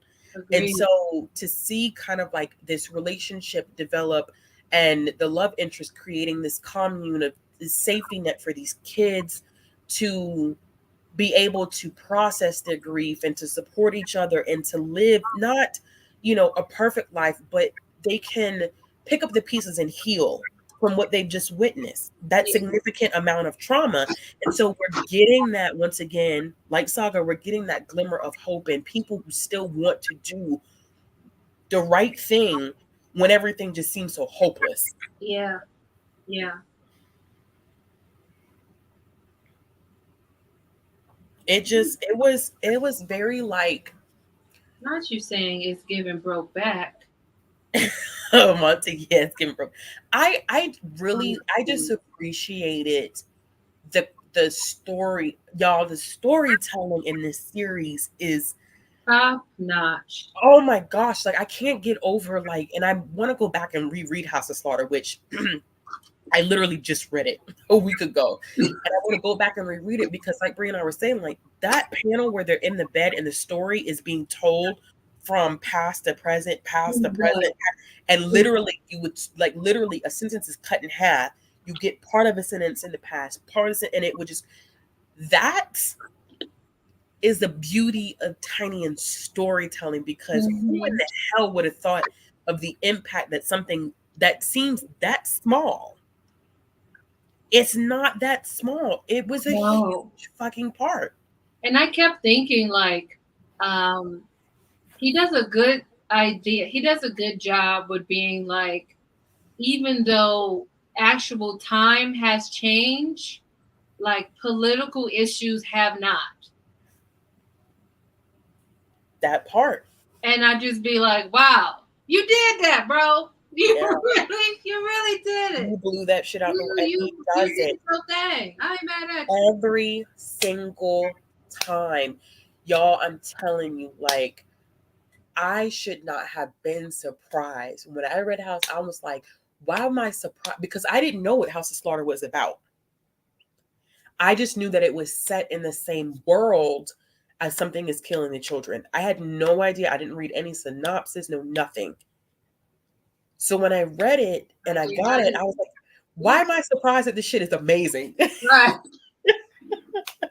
I just kept thinking I knew it was gonna be good because let's be real. Reading Saga at first, I was like, I don't know why I'm a part of this read along. But I was like, this is giving garbage. I hate it here. And I was just like, he wrecked me. Like, I just was going through it. So now, I don't know. I mean, when you have been doing it as long as he's been doing it, of course it's going to be good. This is our sign because okay, so I've read the first issue of The Nice House on the Lake and I bought Brie volume 1 for her birthday. What up? What up? We're going to read it because when I tell you I read the first issue and literally when I had reviewed it on my channel before, I was like, I can't tell you anything about this. Like literally you cannot say anything about that without spoiling the whole fucking story. Yeah, that's what I did when I reviewed Paper Girls. When I Yeah. started getting to like the last issues, I was in on Storygraph like, look, there is literally nothing I could say. There's nothing I don't even know how to articulate to you without spoiling Spoiling. Yeah, it's what's hard. going on. Like I can't do it. Um What's but that, I Comic Slayer? I like your name. yeah. Yup. It's just like just read it. But I'm very interested in comparing just his different styles of storytelling because it's been a while since I've read The Woods. It's been a while. I haven't read Wind yet. Um it's been a while since I've read The Backstagers. Um and I know he's done a lot with DC, but I'm interested in seeing like how his storytelling has improved over the years, Yeah. and how it takes different shape depending upon like what genre he's kind of like focusing in on. Yeah. And he's just, I always tell people like I don't fangirl over this man just because like he's gifted. He's gifted, and clearly the comic book universe says he's an Eisner award-winning writer. So comic book world thinks he's gifted as well. I feel very validated. I'm sure he feels great, but I felt very validated when that man won an Eisner. I was like, fucking well deserved. We made it. We made it, babe. We made it. We made it. But y'all, this has been reading, rereading, um, rereading this and diving into House of Slaughter has been such a rewarding reading experience. I literally sat in this red chair behind me Yeah. and devoured the first 4 volumes in House of Slaughter Volume 1. I just could not. I was like, this is so You had to put you first. Ain't nobody judging now. You had to put you first. yeah, yeah. I haven't read Wind yet.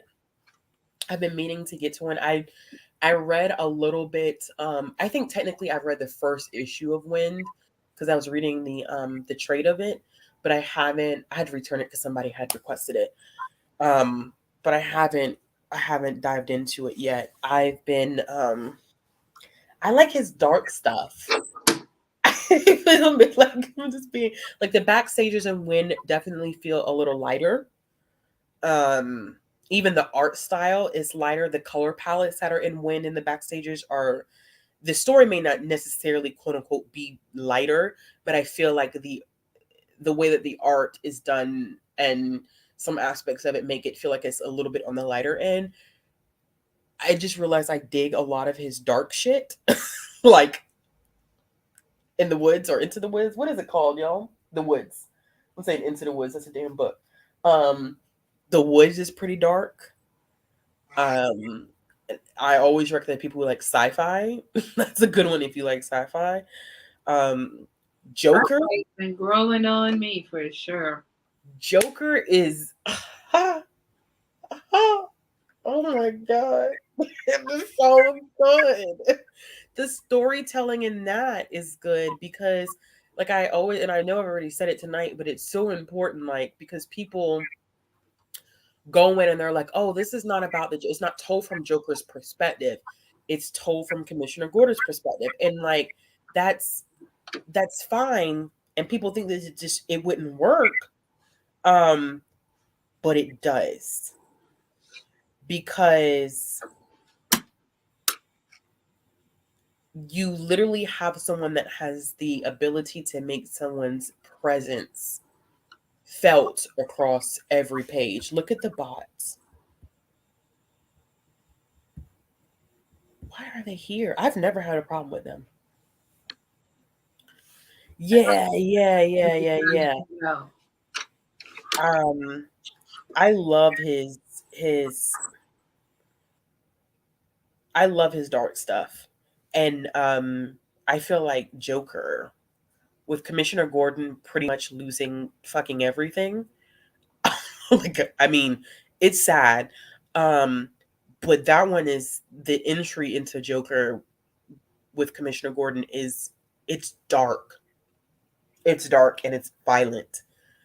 Um, and he knows how to do dark and violent well, that in a way that it's not overdone or not done simply for shock value.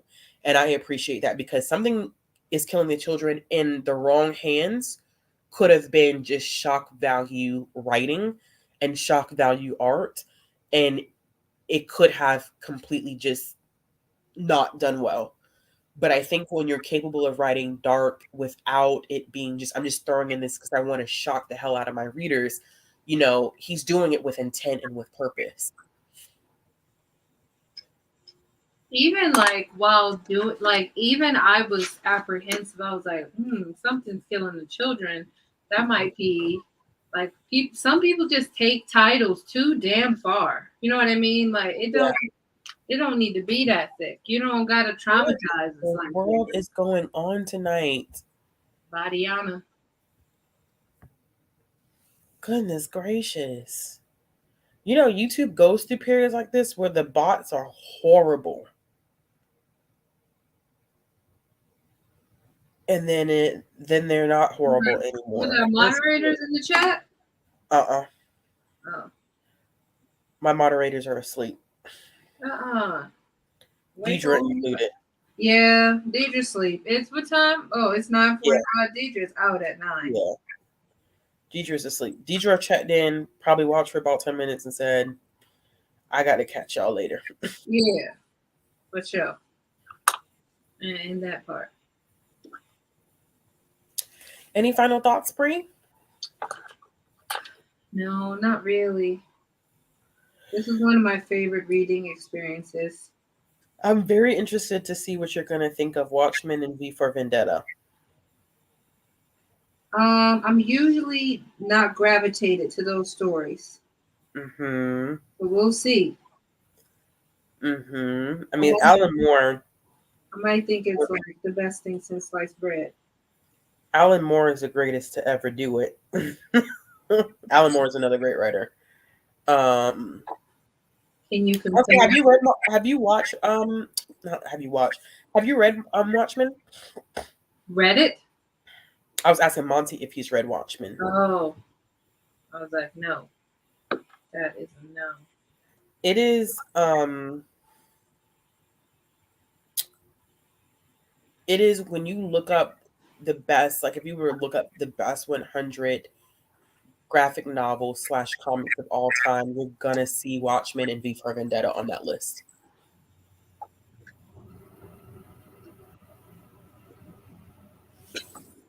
I am very proud of you. It's not it's not scary. It's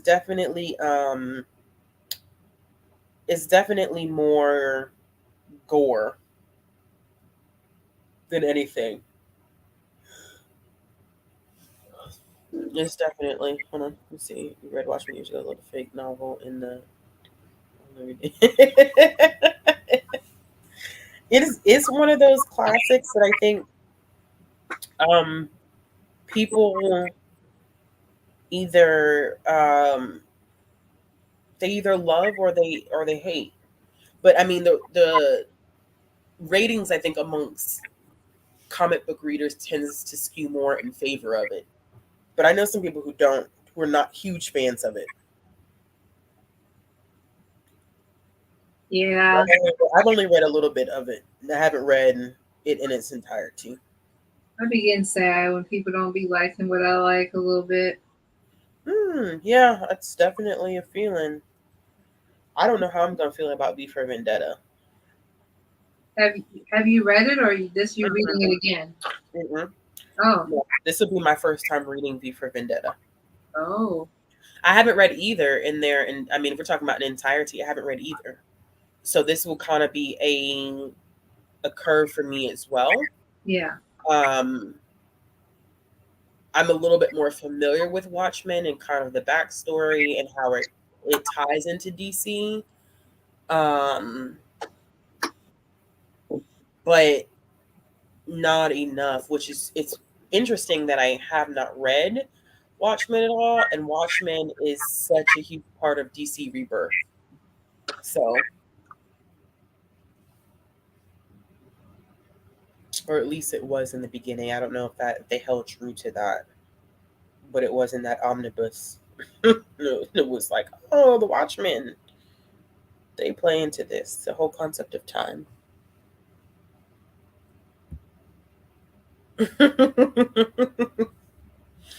Oh, Monty, please come to that live show because I'll be interested to see if we share the same thoughts about it. Bree, we also need to get. I didn't know if you still wanted to do the Sandman Yeah, thing. I mean, it's. I told you it's still a tab on my thing. We have to figure out because I've never read. I mean, I know Sandman universe is super expansive and there's a lot of crossovers. Crossovers into some of my favorite series. I feel like isn't there a Sand? I feel like there's a crossover with Sandman and Lock and Key. If I'm not mistaken, I feel like there is, but I could be wrong. Listen, I am Okay. not the one to ask. Monty has given us a great content warning. Sexual assault is a big plot element of Watchmen, so be aware of that going on. Oh, thank you. Thanks, Monty. Yeah, much appreciated. Um, all right, y'all. So don't forget that we will be doing August is Watchmen V for Vendetta. September is I'm a Wild Seed and the Lilo Woods, which I'm sure is going to be interesting because that's by Carmen Maria Machado. Is that Carmen's name? Carmen Maria Machado. Yeah. Okay. Um, October is Lock and Key. volumes 1 through 6. Thank you for that comic Slayer. I didn't know that. That is good to know. So it probably is going to be in V for Vendetta. And November is Echo, A Girl Called Echo, volumes 1 through 4. And Bree and I will get together and we will announce the next round of read alongs that we'll be doing. We have a lot of material to choose from. And so far it's been interesting. We've had some hits and we've had some. Has anything been an extreme miss for you besides Miss Marvel? No, not really. I didn't think I was gonna. I think if I didn't read House of Slaughter, Mm-hmm. I don't think I would be still excited and still really enjoyed something killing the children. There Mm-hmm. was something about that that just added to the level of happiness and Levels. sadness. Don't forget that sadness. Well, we will let y'all know what we end up selecting from December going forward sometime soon. But yeah, I hope everyone enjoyed the convo, and we will be back with another live show. I'm gonna go ahead and say the date so everybody. It'll be the 24th of August at 8:30 p.m. EST. Um, unless we have anything else going on. Oh, thank you for that. Oh, It's literally all Ashley. You got to give people their flowers while they living. You understand? thanks, Bree. I appreciate that. You give people their Yeah, flowers it's while they living, not when they gone. yeah. I wish BookTube did embrace comics more, but I can understand why they're difficult. Well, you know what? Now that BookTube is jumping into manga so much, maybe they will feel comfortable enough jumping into comics and graphic novels. Although I know that that can be a little bit. I think people think comics and graphic novels, and they instantaneously jump to DC and Marvel and having issues being able to keep up with the continuity of each. But um, maybe people will explore the medium more, you know? We But can we'll see. only hope. We can only hope. We All can right, only y'all. Good night. see you later. Damn. Hey y'all. Is it me you're looking for? I can see it in your eyes. I can see it in your soul. My bad, y'all. I just left the studio and didn't end the stream. I know. I gave him a little bit of a song. Good night. Look, about to say I'm dead. Good night, y'all.